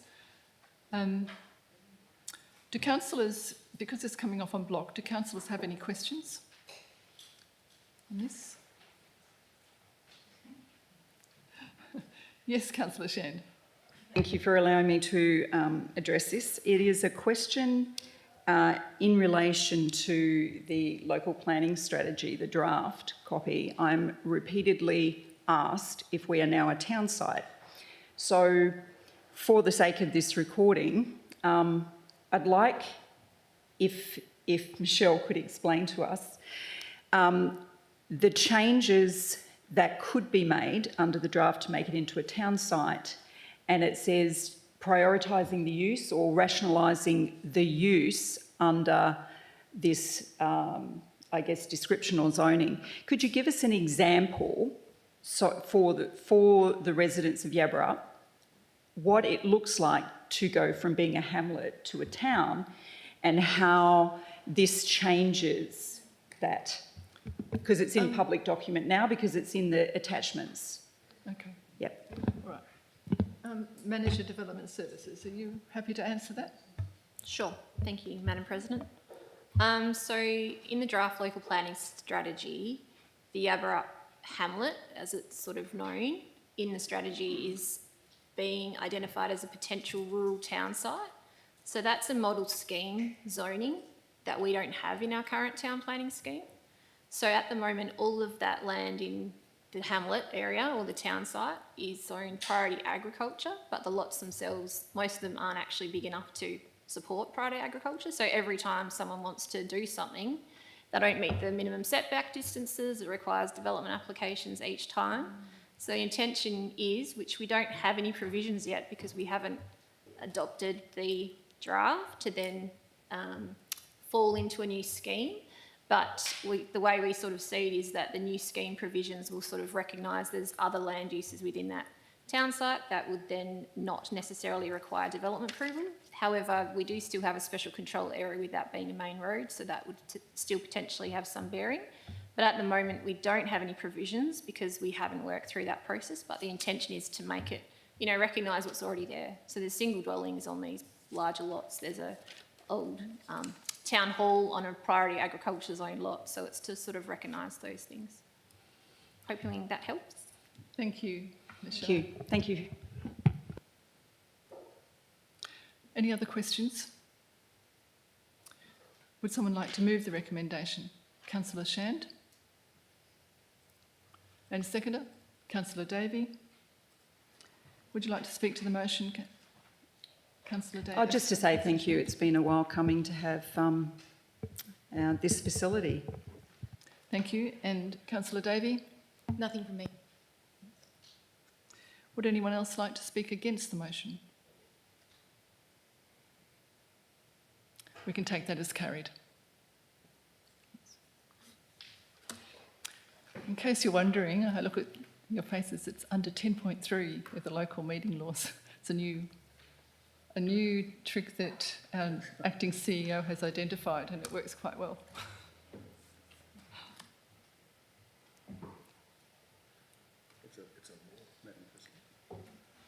It's a law. It's the law. Okay, moving on to 9.1.5, Bliss Festival 2025 event application. Do councillors have any questions? Councillor Lindemann. Oh, I do, thank you, through the chair. Just to clarify, I have asked this before, but just to make sure that we've got this correct, the changes to this after several applications is that there is a reduced number and a few other things have been put in place. Could you highlight those for us, please? I will do, and I'm remiss here because I think there's been other developments this afternoon. So I'll throw it over to acting CEO, formerly director, to explain some changes. Yeah, I think to share so everyone understands the conversations that we had this afternoon and the consultation, more importantly. There never has been a change of numbers, just to clarify, but there has been a request from the applicant to increase the numbers to 500. Obviously, the advice that we've received from some very learned people in our community and also our administration has been that the site was only conducive to 350 patrons with the current plan. In discussion this afternoon, it was requested that we have a look at an alternative access and egress arrangement, similar to what the council have done, say, with Jalbrook Estate, increase the actual access and egress width to 5.5 metres to allow for the two-way traffic flow. And given the applicant's current proposal to have one access and two egresses, apply that to both of those routes, for want of a better word. So I took that information and I had a chat with our Chief Fire Control Officer, so Max. I had a chat with him this afternoon just to see how he would respond to that. And he actually supports the idea. He was quite comfortable with the fact if we make a recommendation to increase the width to 5.5 metres and put some other conditions basically on the access, how it is constructed, and we'll bring up if you, Sam, wouldn't mind, just bringing up a draft proposed amendment. Which includes a new condition and an amendment. You'll see some terminology in there that's very similar to the fire break order, in particular bare mineral earth, and then adjacent to the egress, an area that is slashed or mowed to a minimum of 100 millimetres.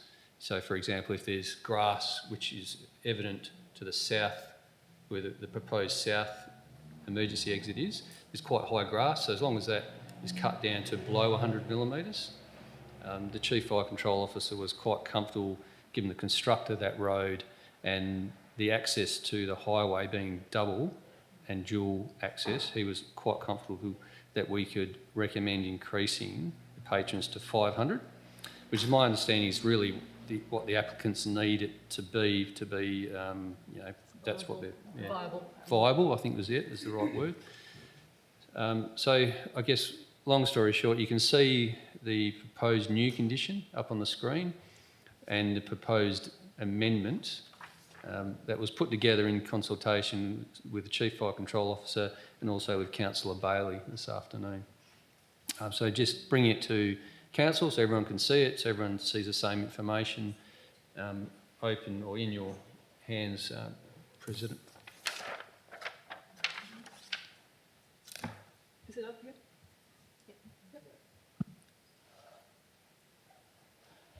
Any questions? Councillor Davey. Has this been discussed with the applicant to see if it's reasonable and practical from their perspective?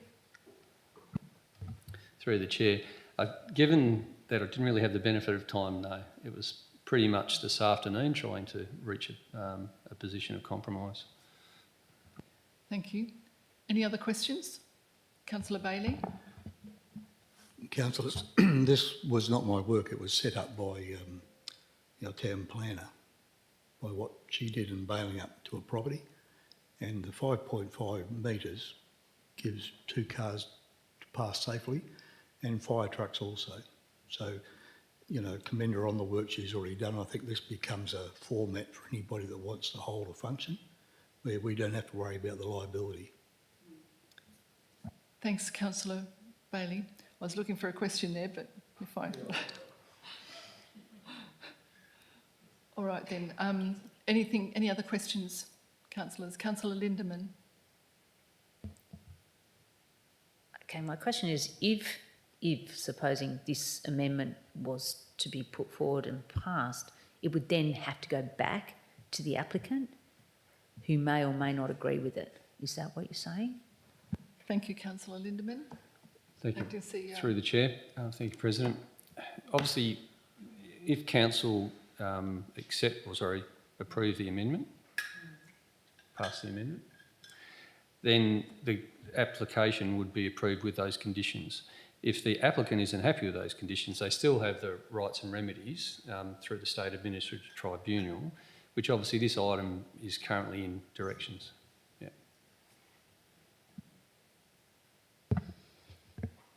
Councillor Shand.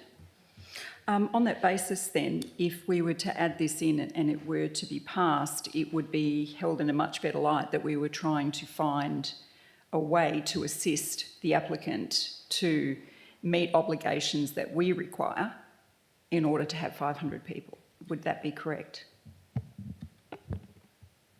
Acting CEO. Through the Chair, thank you, President. Member, I see that as our role to try and enable, so I think the simple answer to your question is yes. Thank you. Councillor Lindemann. And just to clarify, everything else that's in there, then would you be taking out certain things? Like what's this going to replace within the substantive motion? Like what are you removing out of the substantive motion and putting this in with numbers, etc.? Can you explain that, please? Acting CEO. Through the Chair, thank you, President. Member, I'm not actually adding anything. However, this is a suggestion that's out there for Council to consider. I would see the first item, so proposed new condition, as a new number that goes in the conditions, so a new item. And obviously the second item is already item 2B, and highlighted just the amendment that is proposed. And when I say proposed, it's i.e. through Councillor Bailey. So the only thing that would change for 2B is 300 would be changed to 500. Yeah, So same. Yes, 350 to 500. Sorry, 350 to 500. Yeah. Everything else would remain as is. Yeah, plus that, yes. Councillor Mitchell. I'm just trying to picture the property that I drive past on a very regular basis. Now with this, if it's 5.5, the egress, is that 5.5 from where the camping area is right up onto the road? And can you get a 5.5 across the dam wall? Because I think the road goes across the dam wall from memory to where people camp. Thank you, councillor Mitchell.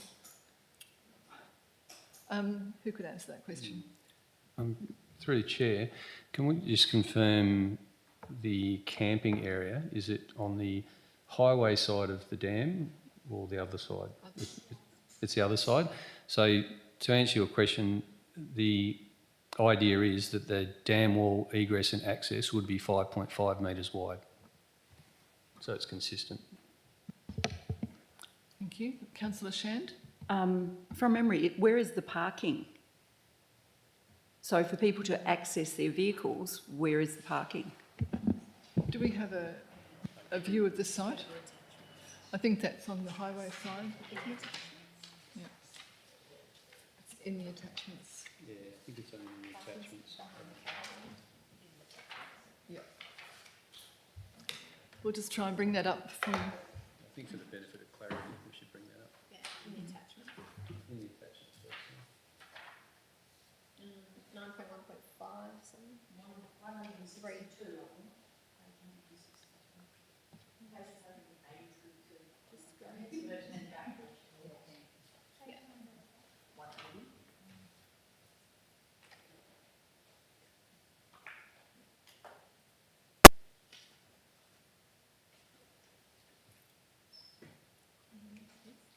You got a stick? You want a point? Parking is the purple block. Just read it from here.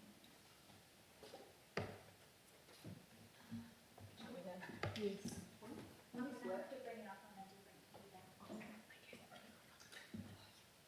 Point to this one.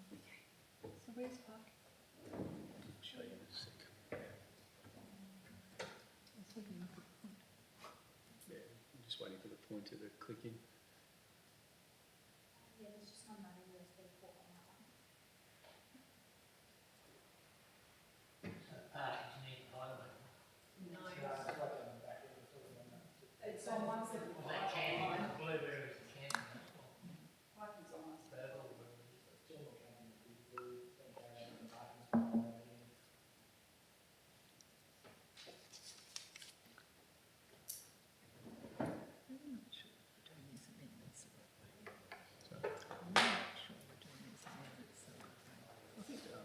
End of the day, as long as the members are happy, yeah, keep asking me.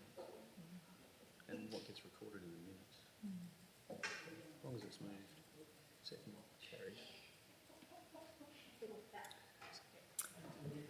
Councillor Patrick? Permission. Councillor Patrick is leaving the room 6:48. at 6:48. Just a point of order, you don't have to actually make that noted. They don't have to announce they're leaving.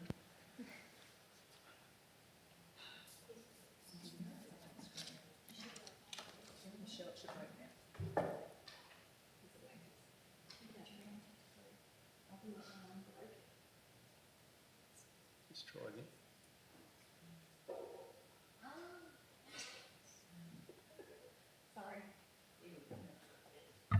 Sorry, the tech.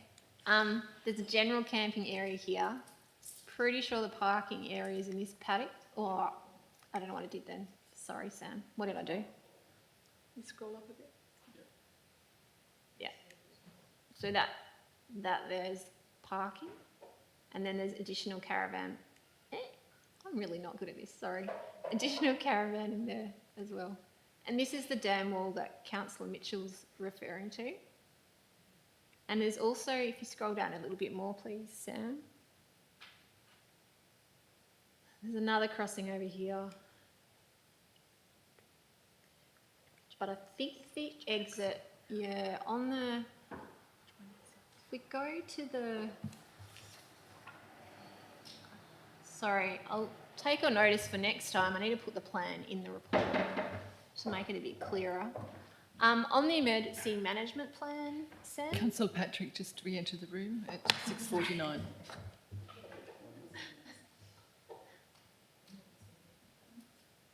Yeah, there should. The number, yeah. Let's just scroll down a little bit, please, Sam. There should be a plan with some arrows and where the traffic's going to go. Pretty sure. Do we go past it? Yeah, that's the parking. Maybe not. Emergency evacuations down. Yeah. Keep scrolling down. Management procedure, is there a map?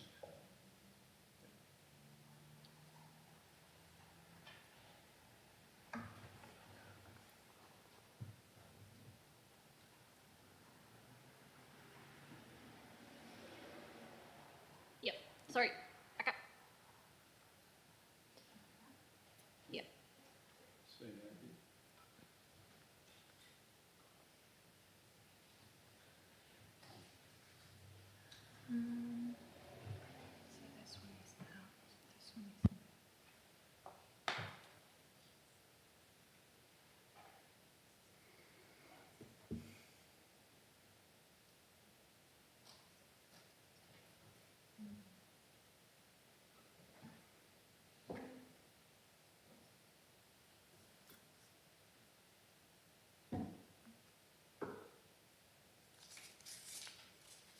Just ask a question. Acting CEO. Condition, is it just the one entrance? Because the other two potentially not on his land.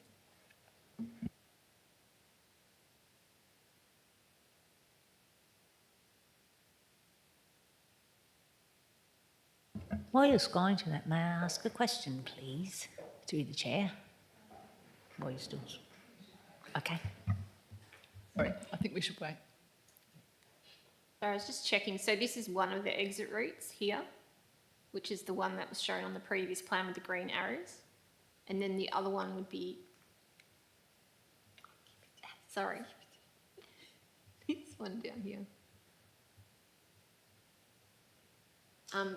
This one would be difficult because he doesn't own that land.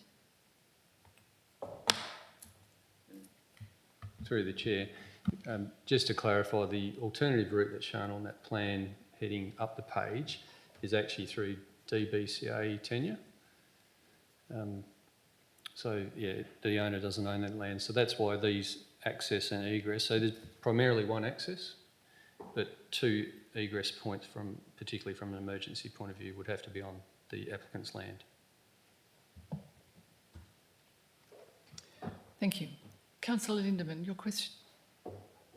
Well, thank you for having me wait, because it kind of answered my question. Was really how many access points was the first question, and the second, that the CEO, acting CEO, has now mentioned that these exit points need to be on the person's land. Is that correct? Acting CEO? Yeah, I would that's say. correct. Yeah, thank you, Chair. Thank you. Any other questions? So councillors, are you happy then to edit the recommendation? So put it up as is? You'd rather May I put it ask up one as- more question, please, in Yes, regards to this Councillor Lindemann. proposed?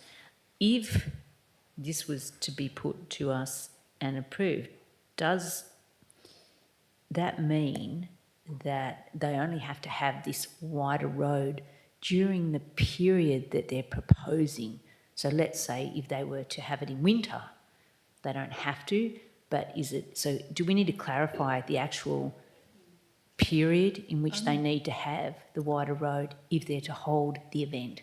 Thank you, councillor Lindemann. It would be for this application. Yes, through the chair. The application is for the period as stated, so which is over the Christmas, New Year. So we're, again, looking at it on face value, case by case, for that period of time, yes. Thank you. Any other questions?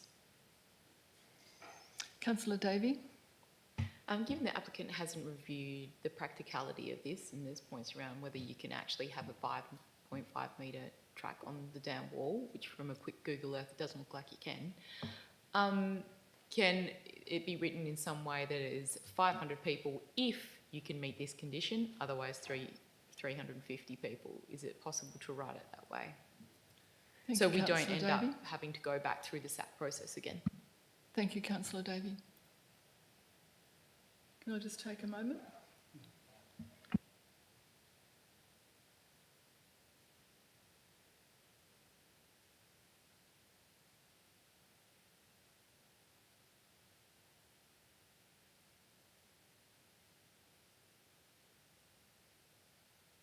Right, I think we'll raise the recommendation as it is. And Councillor Davey, if you would like to prepare an amendment, then Council's very free to look at that amendment. Would someone like to move the recommendation? Councillor Lindeman, and seconded Councillor Mitchell.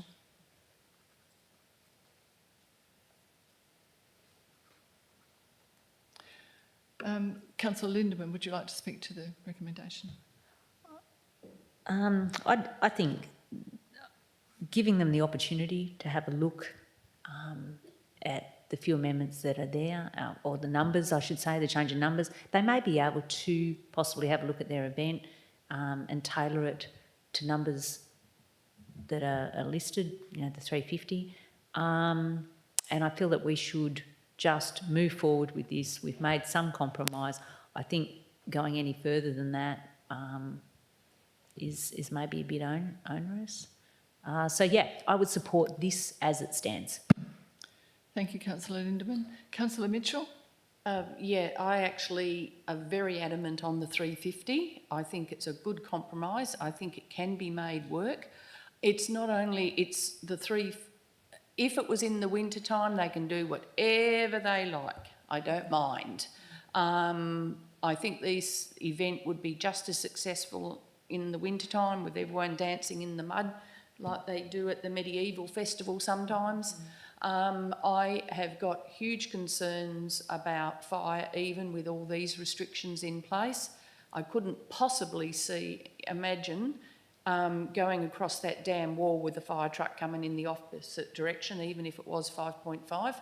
I would very much think, yes, I want to support these events. I think they're great, but I have even over the 350 I can sort of cope with the flotation advice.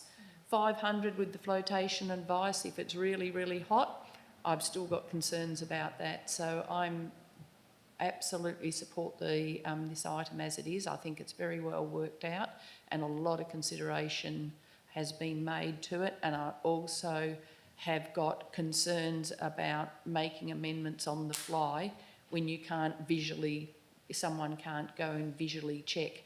I know that block a little bit and I know that some of the areas are quite steep. So I just know enough about it locally that I think as 350 it would be a good event. I'm not saying I'm not going to worry about the event while it's on. You know, I'll be looking up for smoke as I do all summer, but I think there's enough in place that should something happen, 350 would be quite manageable. Thank you. Would anyone like to speak against the motion? Councillor Patrick? Yeah, look, it's speaking against it, but at the same time putting out there the possibility of postponing the item so that this could actually be investigated and brought back to the table to say, can it be achieved?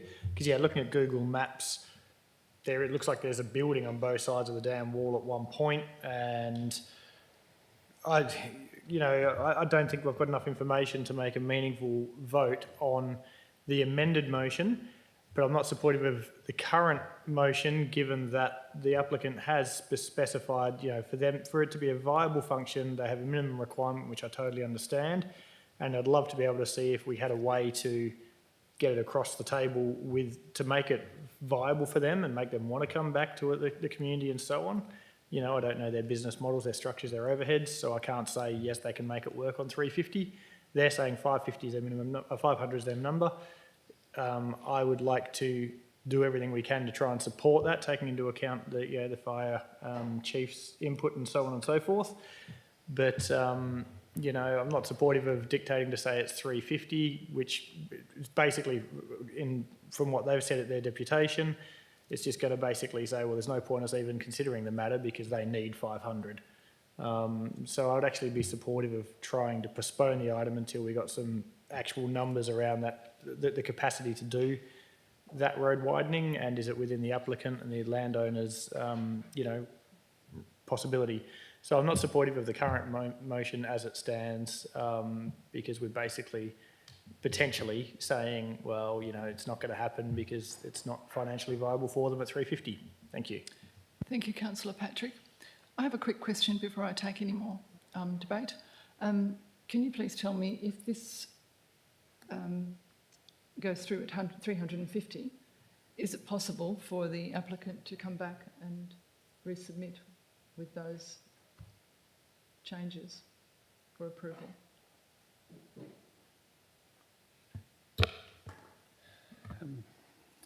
Through the chair, Madam President, I'm just actually reading our local laws, which are quite an interesting read, and just saying, I'm hearing Councillor Patrick. Yep. My question is, is it possible for the applicant to resubmit with the conditions that that have been outlined in this?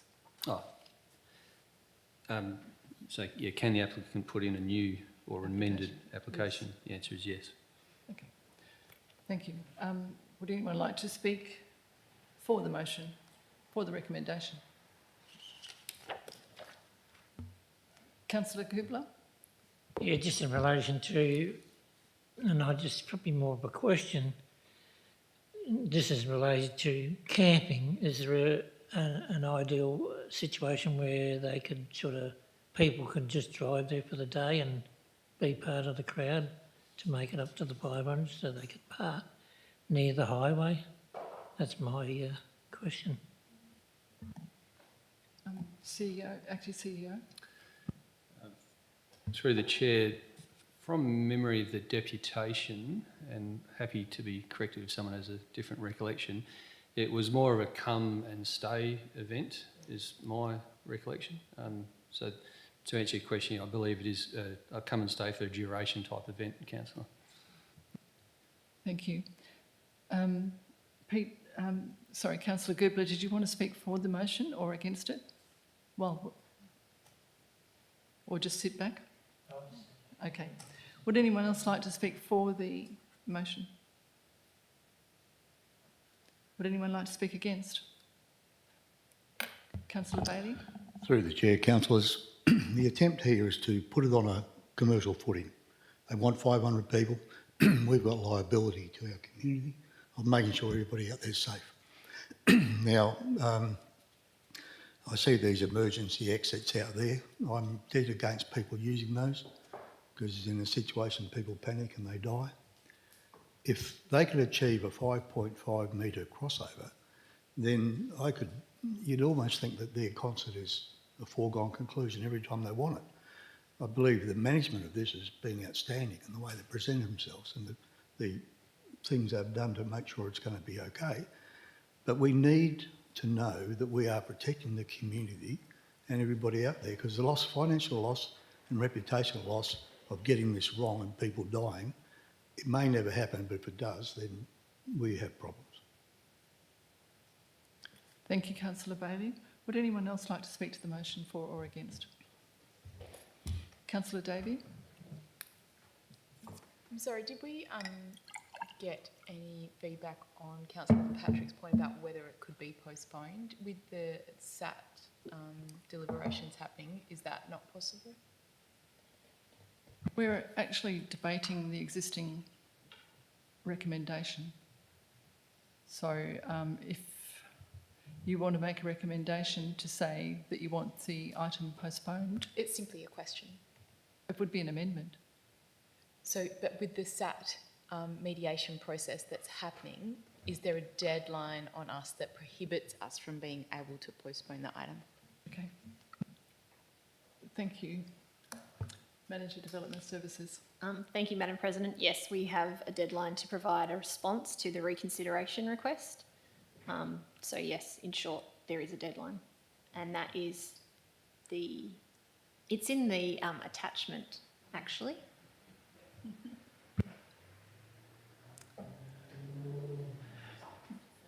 Would anyone else like to speak for or against? Just clarification through the chair. So the response we give could be the motion or an amendment or anything else. Sorry? We've got to do a response within a particular time. So the response could be the motion that's in front of us, or an amendment to that motion, or multiple amendments to that motion. Is that correct? We have to move, we're currently debating the recommendation that was in the report, and then if councillors want to foreshadow an alternative motion or raise an amendment, then it's purely up to you. Thank you. Right now, we're just looking at people's... Sorry? Councillor Lindemann? Just clarifying, we're on the substantive motion at the moment. I still didn't hear you start what you said. Councillor asked whether we're on the substantive motion. Yes, we are. The recommendation as it stands in the report. Yep. Now, would anybody else like to speak to that recommendation? Councillor Bailey, you've already spoken against the But motion. through the chair, I'd like to propose a foreshadow a motion. If this doesn't get up, that we do give staff more time and it comes back to us next month for a decision. Thank you. Any other councillors want to speak for or against the motion? Councillor Shand. Yeah, I agree. I think that if we can slow this down, I know there's a deadline on it, but it's a response that we have to give, and that we're exploring other options to try to help them, exploring other options so that this can be a viable event. And my understanding is that some answer has to be given. So I'm against it as it stands.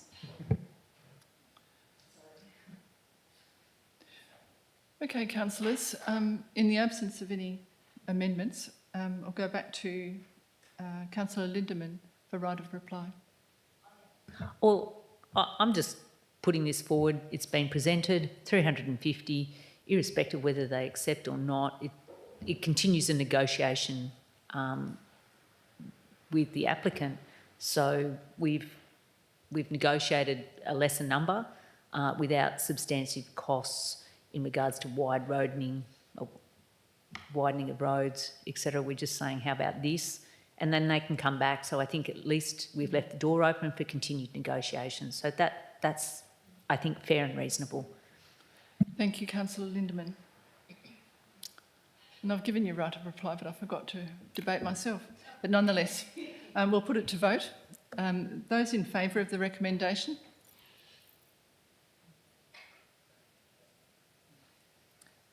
And those against? Thank you, councillors. That's carried.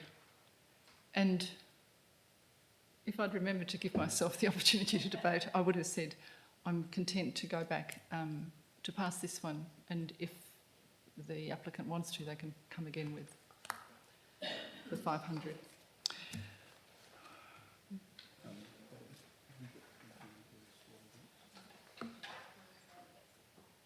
Have you got that? Can you play? So we just need to capture the record again. So those four?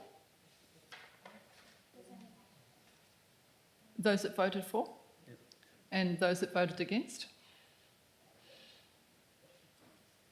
Thank you. Thank you.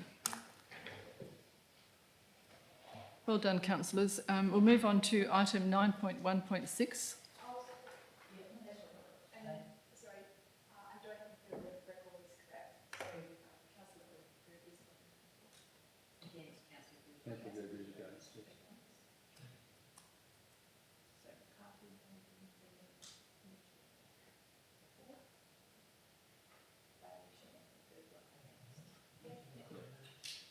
Happy with that, President? Everyone happy? Okay, item 9.1.6, development application P24067 for a pine plantation at Hay and Bathgate Roads in Southampton. Members, do you have any questions before we move forward?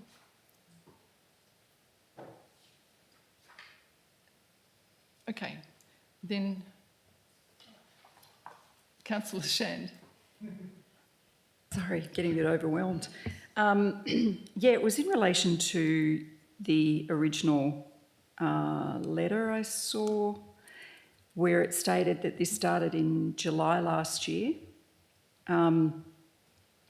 Was that in relation to them moving forward before they had permission to do the farm or the tree plantation that went between the lawyers?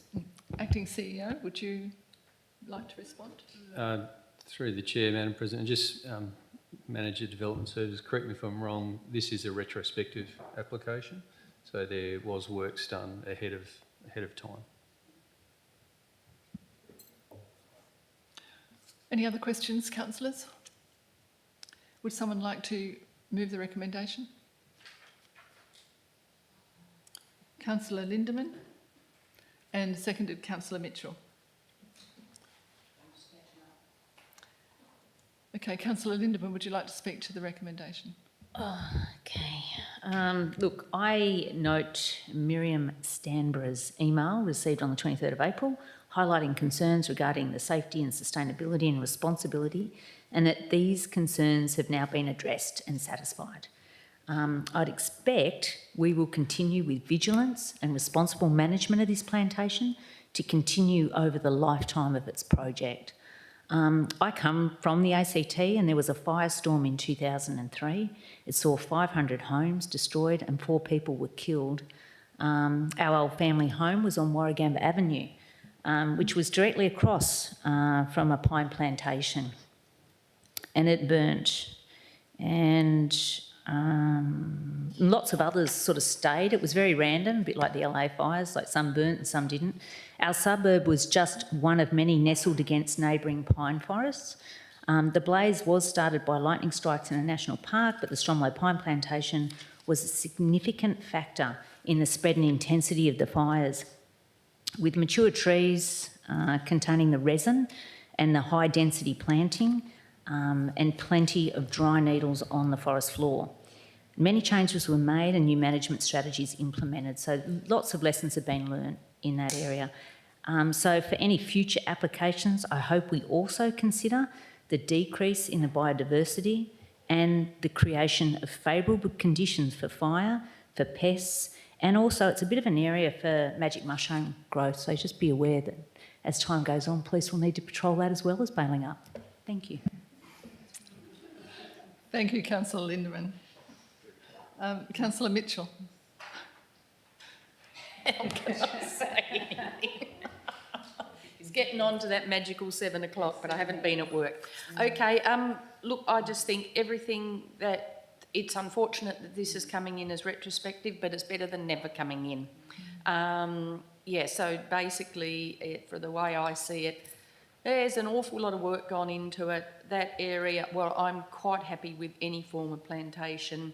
I've seen massive fires pulled up when they come out in the open. It's just something we've got to be aware of. It's something we live in, and you know what? I use lots of pine in my life, so I understand that it's just a fact of life, and we do have to have them. So thank you for all the work. I think it's good.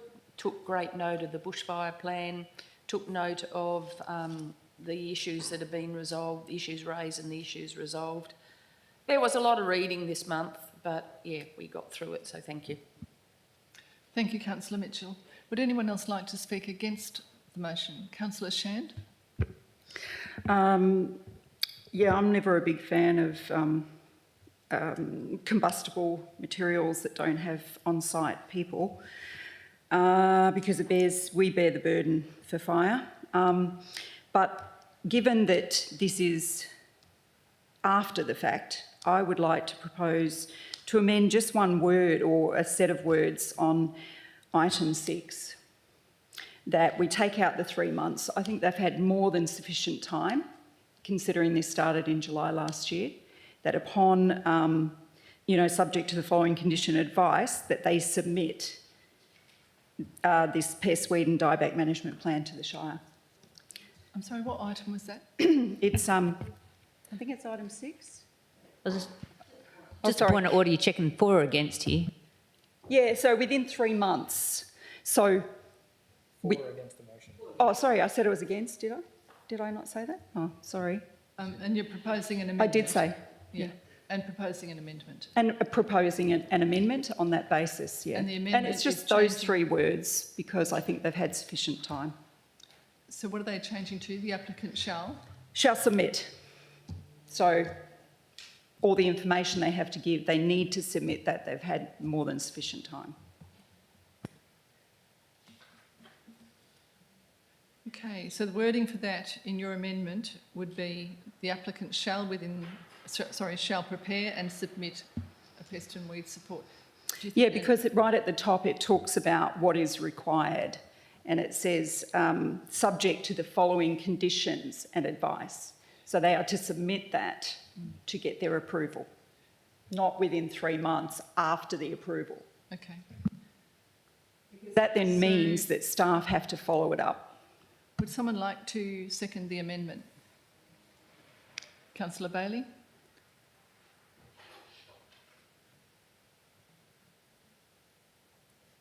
And would you like to speak to your amendment now? I think I just did. Yeah, just that they've had sufficient time, and I understand that it says 3 months, but then the onus of all this work that's already been done is another thing that they have to add to their calendar to follow up. Thank you. Councillor Bailey, would you like to speak to that? Would anyone else like to speak against the amendment?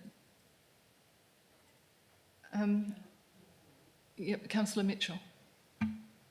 I understand where you're coming from, Councillor Shand, but I actually think 3 months with the pressure on every employee to get things done, I'm a bit afraid that we might get a cookie cutter response if it's something they've got to churn out straight away. So I'd prefer them to have their 3 months and do something that is specific to that site.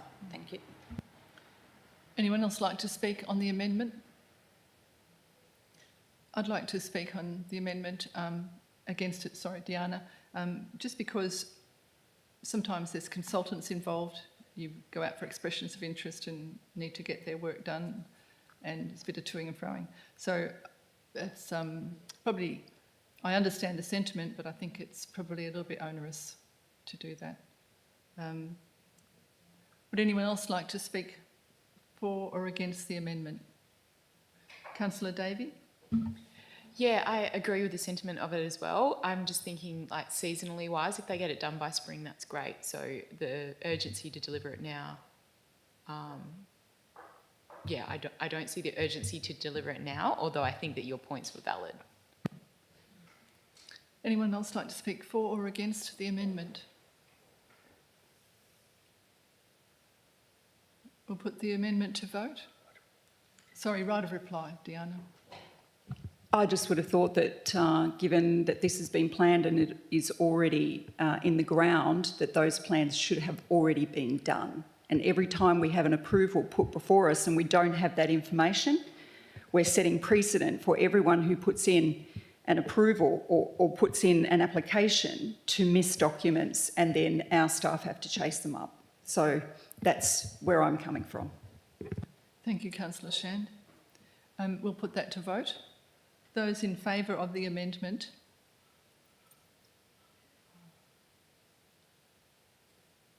I just ask one question. Just sorry, I know A you put it question, to the Councillor vote. The Lindemann? question was the applicant shall prepare and submit, but there is no date at all. So you're not actually giving them any deadline at all to do anything. Is that That's correct? That's correct. Through the chair. If I could just clarify that right at the beginning of the recommendation, it does say that the approval is subject to the conditions and advice as follows.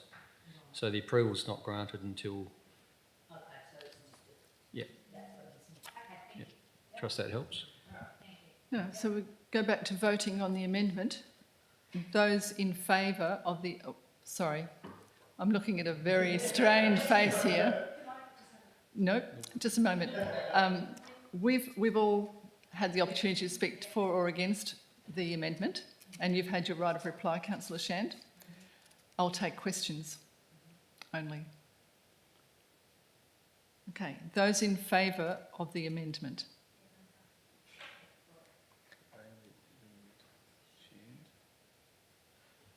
And those against the amendment?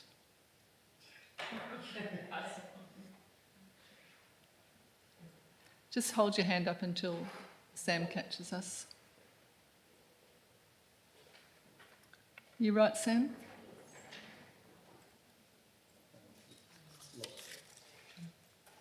Okay, which brings us back to the substantive motion, which was put forward by Councillor Lindeman and seconded by Councillor Mitchell.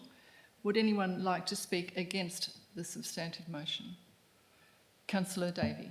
Look, I'm not overall against it, but there is one point that I have reservations about, the adequacy of the proponent's response to government agency comments in relation to their fire management planning.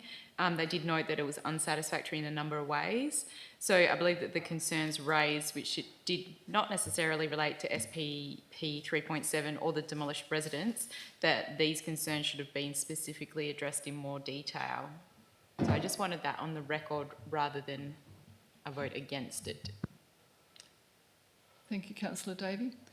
Would anyone else like to speak for the motion? Would anyone like to speak against the motion? I think we'll put that to vote then. Oh, sorry, right of reply for Anita. No, thanks. Thank you. We'll put that to vote. Those in favour of the recommendation?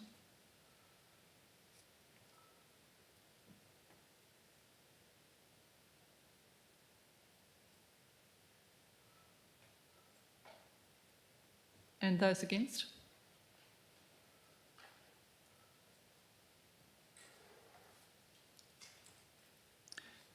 It's carried. Thank you, councillors.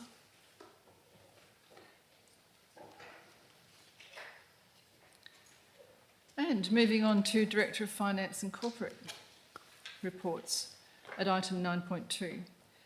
At item 9.2.1, we have on block schedule of accounts paid as at the 31st of March, and similarly on block for the statement of financial activity. On to item 9.2.3, adopting council policy ASS CP2 for asset management has been approved en bloc. And 9.2.4 has been approved en bloc, rescinding council policy work CP4, road use approval for restricted access vehicles. Brings us to item 9.2.5, which needs to be resolved by absolute majority. It's local government ordinary election, October 2025. Are there any questions around this report? No? Would someone like to move the recommendation? Councillor Patrick. And seconded? Councillor Mitchell. Councillor Patrick, did you want to speak to the report? Look, other than saying, you know, it would be great to be able to do this ourselves and not incur the expenses and all that sort of stuff, I think it's realistic and reasonable to have the subject matter experts doing what they do best. And yeah, so happy to support it and encourage others to do the same. Thank you, Councillor Patrick. Councillor Mitchell. As much as I endorse the postal vote system, it is very expensive. We have a really high return, but it's still very low over general population. It would be good to be able to just have voting on the day, but we know we'll get down to about 0.5%. So it's just something that it's where we do support our community to hear their voice. So yeah, support it. Thank you, Councillor Mitchell. Would anyone like to speak against the report? No opposing. We'll take that as carried.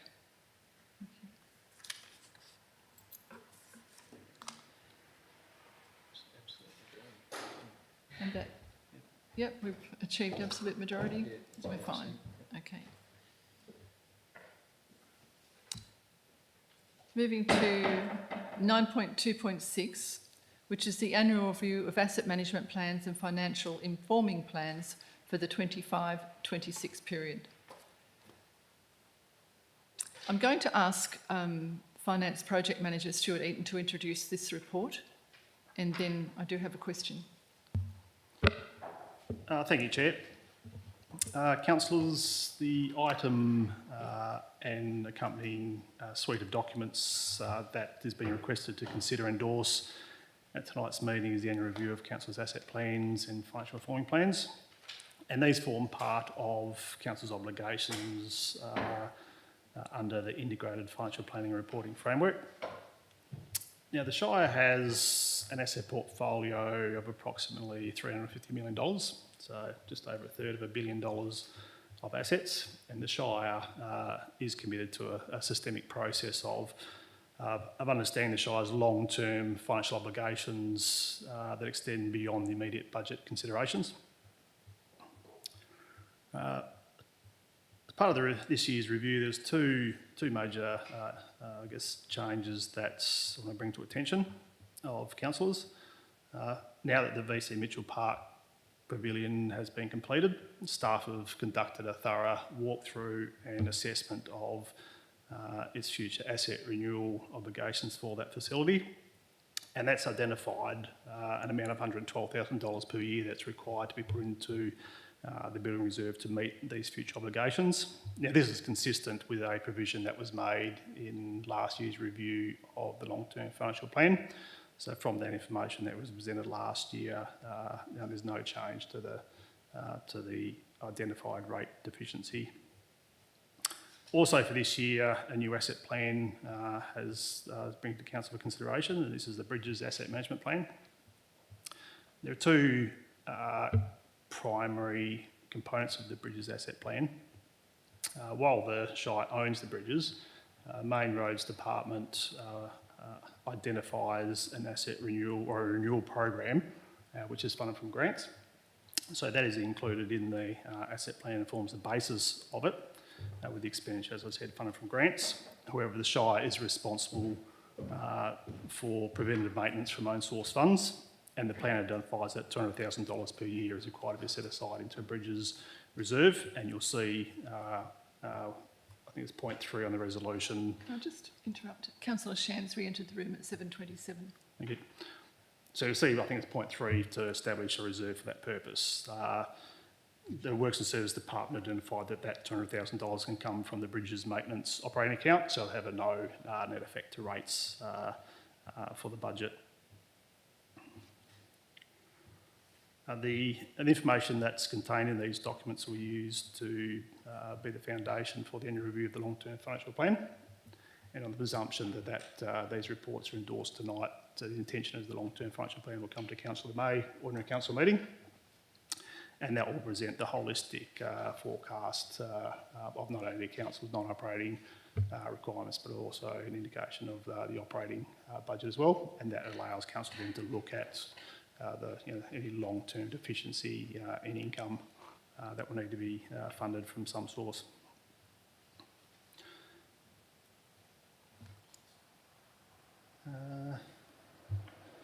Unless there's any questions, that's I guess that's an overarching summary, and we workshopped this in detail a couple of weeks ago with councillors. Yes. With a question and answer session at that time. I have a question I'm going to raise in an effort to create awareness for council and for community, that in reading the Consolidated Asset Management Plan, which is the attachment at 9.2.6.1, my attention was drawn greatly to the overall confidence levels in the figures provided, which range from highly reliable down through reliable, uncertain, very uncertain and unknown. And I would ask you please, for the sake of awareness, to explain the constraints that the Shire is facing in providing these figures and relate this to the improvement plan that was set out in pages 17 to 20. Yeah, thanks, Chair. One document within those suite of documents is what's termed the the Consolidated Asset Management Plan, and this is an aggregated summary of all the other documents and provides an overarching summary and information around asset management planning. And there's one document I'd recommend you do read is that one. And there's two sections which you talk about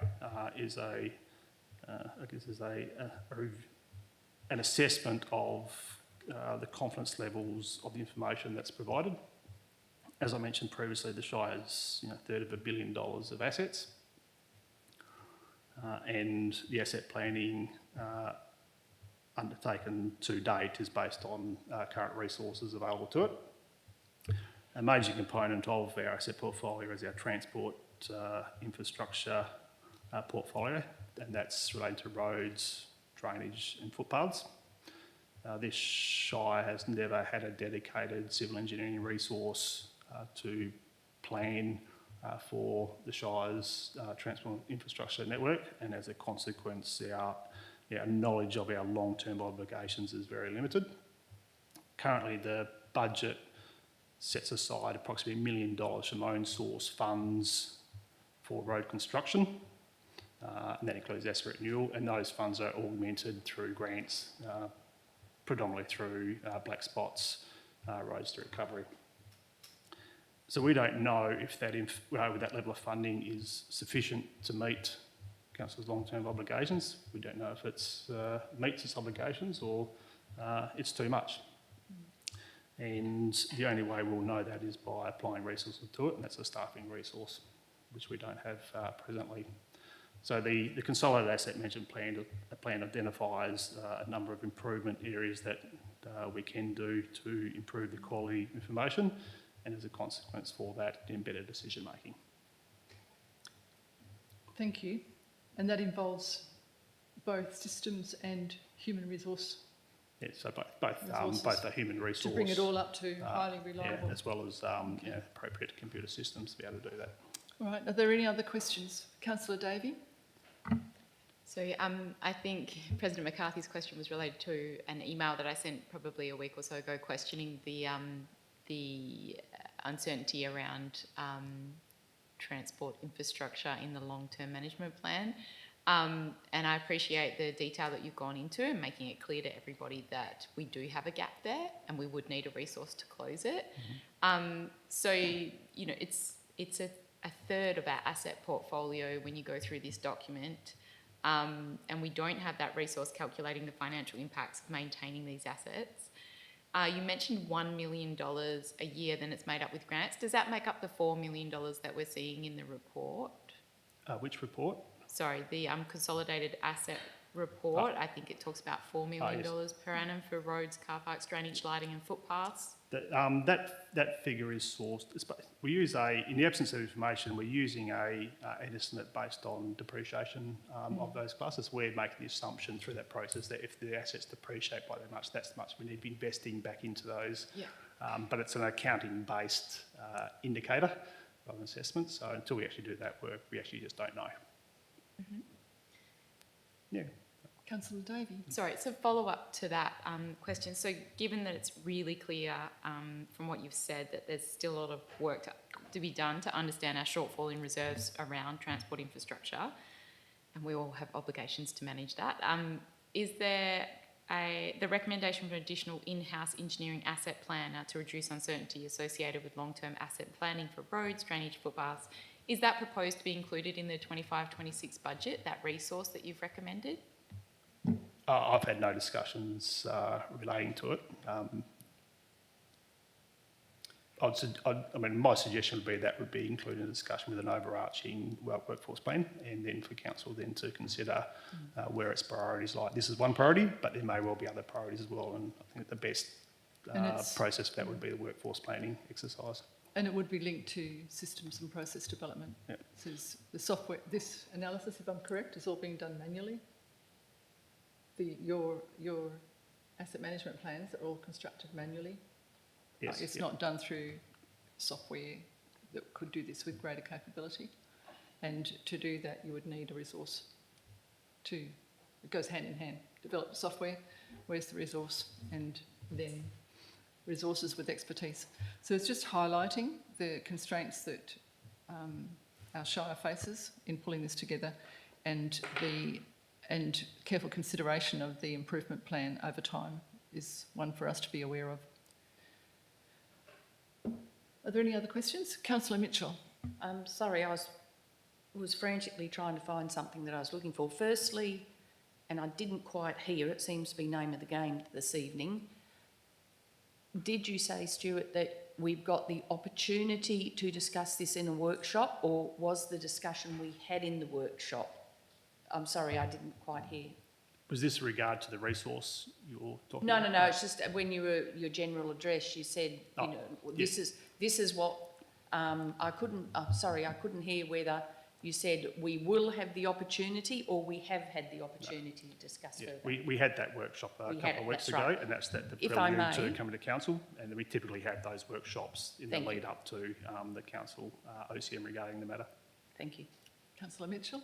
And there's one further thing. When I drove in this afternoon, I saw the shed, the men's shed over here, and I know some time ago there was talk about replacing the roof, and I've been frantically trying to find it in the list of what maintenance we've done.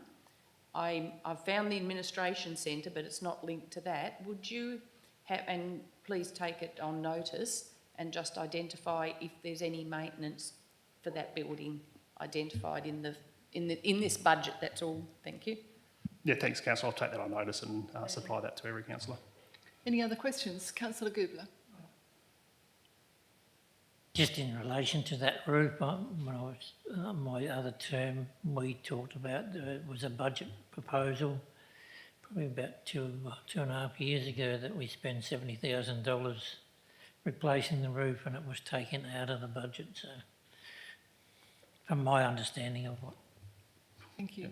There is through you, Chair, there is, has been early discussions around that sort of master planning around that precinct, and that's a process that council will be engaged in due course. Okay. Any other questions before we move into debate? Would someone like to move the recommendation? Councillor Mitchell, and seconded? Councillor Gubler? Councillor Mitchell? Thank you. I would like everyone to support this item. It is a massive amount of work. We all know how much time it took us to read it, etc. I had many questions that I answered myself when I read on and on. So yeah, the few questions I have been answered. I take on board very much that we've got some, big decisions to make in the foreseeable future, but this gives us a really good base, and I'd request people that actually support it favourably. Thank you. Thank you. Councillor Gubler, did you want to... Oh, sorry. There's a lot of work being put into it, so I think it's a starting point that we try and get our finances back in order, so thanks, Stuart, for that. Thank you, Councillor Gubler. Would anyone like to speak against the motion? Then we'll take that as carried.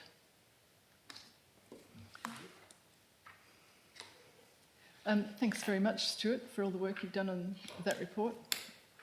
Like as Councillor Mitchell said, it takes a long time to read through it, so I can't imagine how many hours you put into preparing it. But thank you, it's clear and it's visible. And if I may, Chair, it is an organisational effort, so all departments have an input through this process and are consulted, and whilst it's consolidated and presented, all departments contribute to the process. Do you coordinate that process? I do. Well done. All right, thank you, councillors, and thank you, Stuart. Finance Manager projects.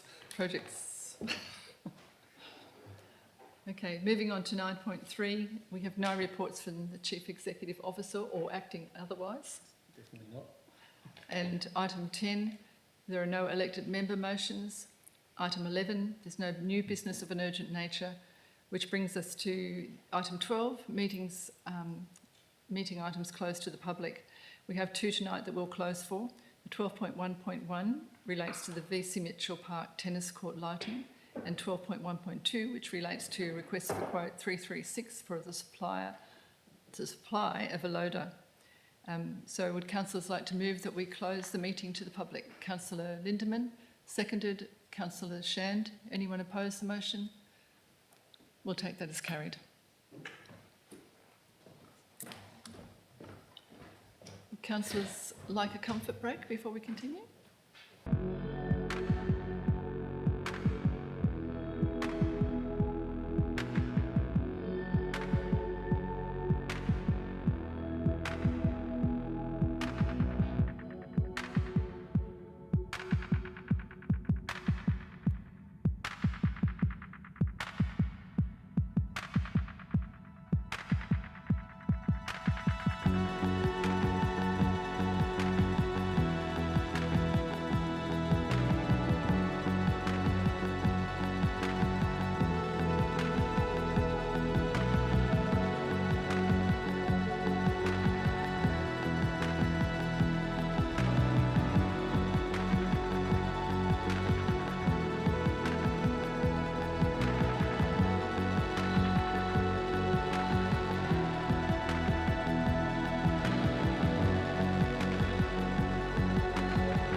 think, She wants to talk to us after the meeting, but it'll be up to you. offline, once we close the meeting. Yeah, once we close. Okay, we've opened the meeting again. We now move into the public reading of resolutions that may be made public. And the resolutions are that Council authorise the Chief Executive Officer to award the tender on the merit of the tender evaluation report content and recommendation to South West Electrical and Communication, and also to provide an update for the community and stakeholders of the successful award. And also that Council endorses the disposal of the existing Caterpillar 924K loader to Victor Starling for the offered price of $120,000 excluding GST, and organise for its removal from the Shire's fleet. Additionally, requests the Chief Executive Officer notify Westrac Proprietary Limited of the outcome of the disposal of property process for the existing Caterpillar 924K. And finally, authorise the Chief Executive Officer to dispose of the Caterpillar 924K via an alternative trade in arrangement or auction in accordance with Section 3.58 of the Local Government Act 1995, should the offer be withdrawn. Moving on to item 13, closure of the meeting. And I declare the meeting closed. No, we'll first say that the next agenda briefing session will be held on the 21st of May 2025 at 5 p.m. in the Shire of Donnybrook Balingup Council Chamber, and we'll declare the meeting closed at 7:50 p.m.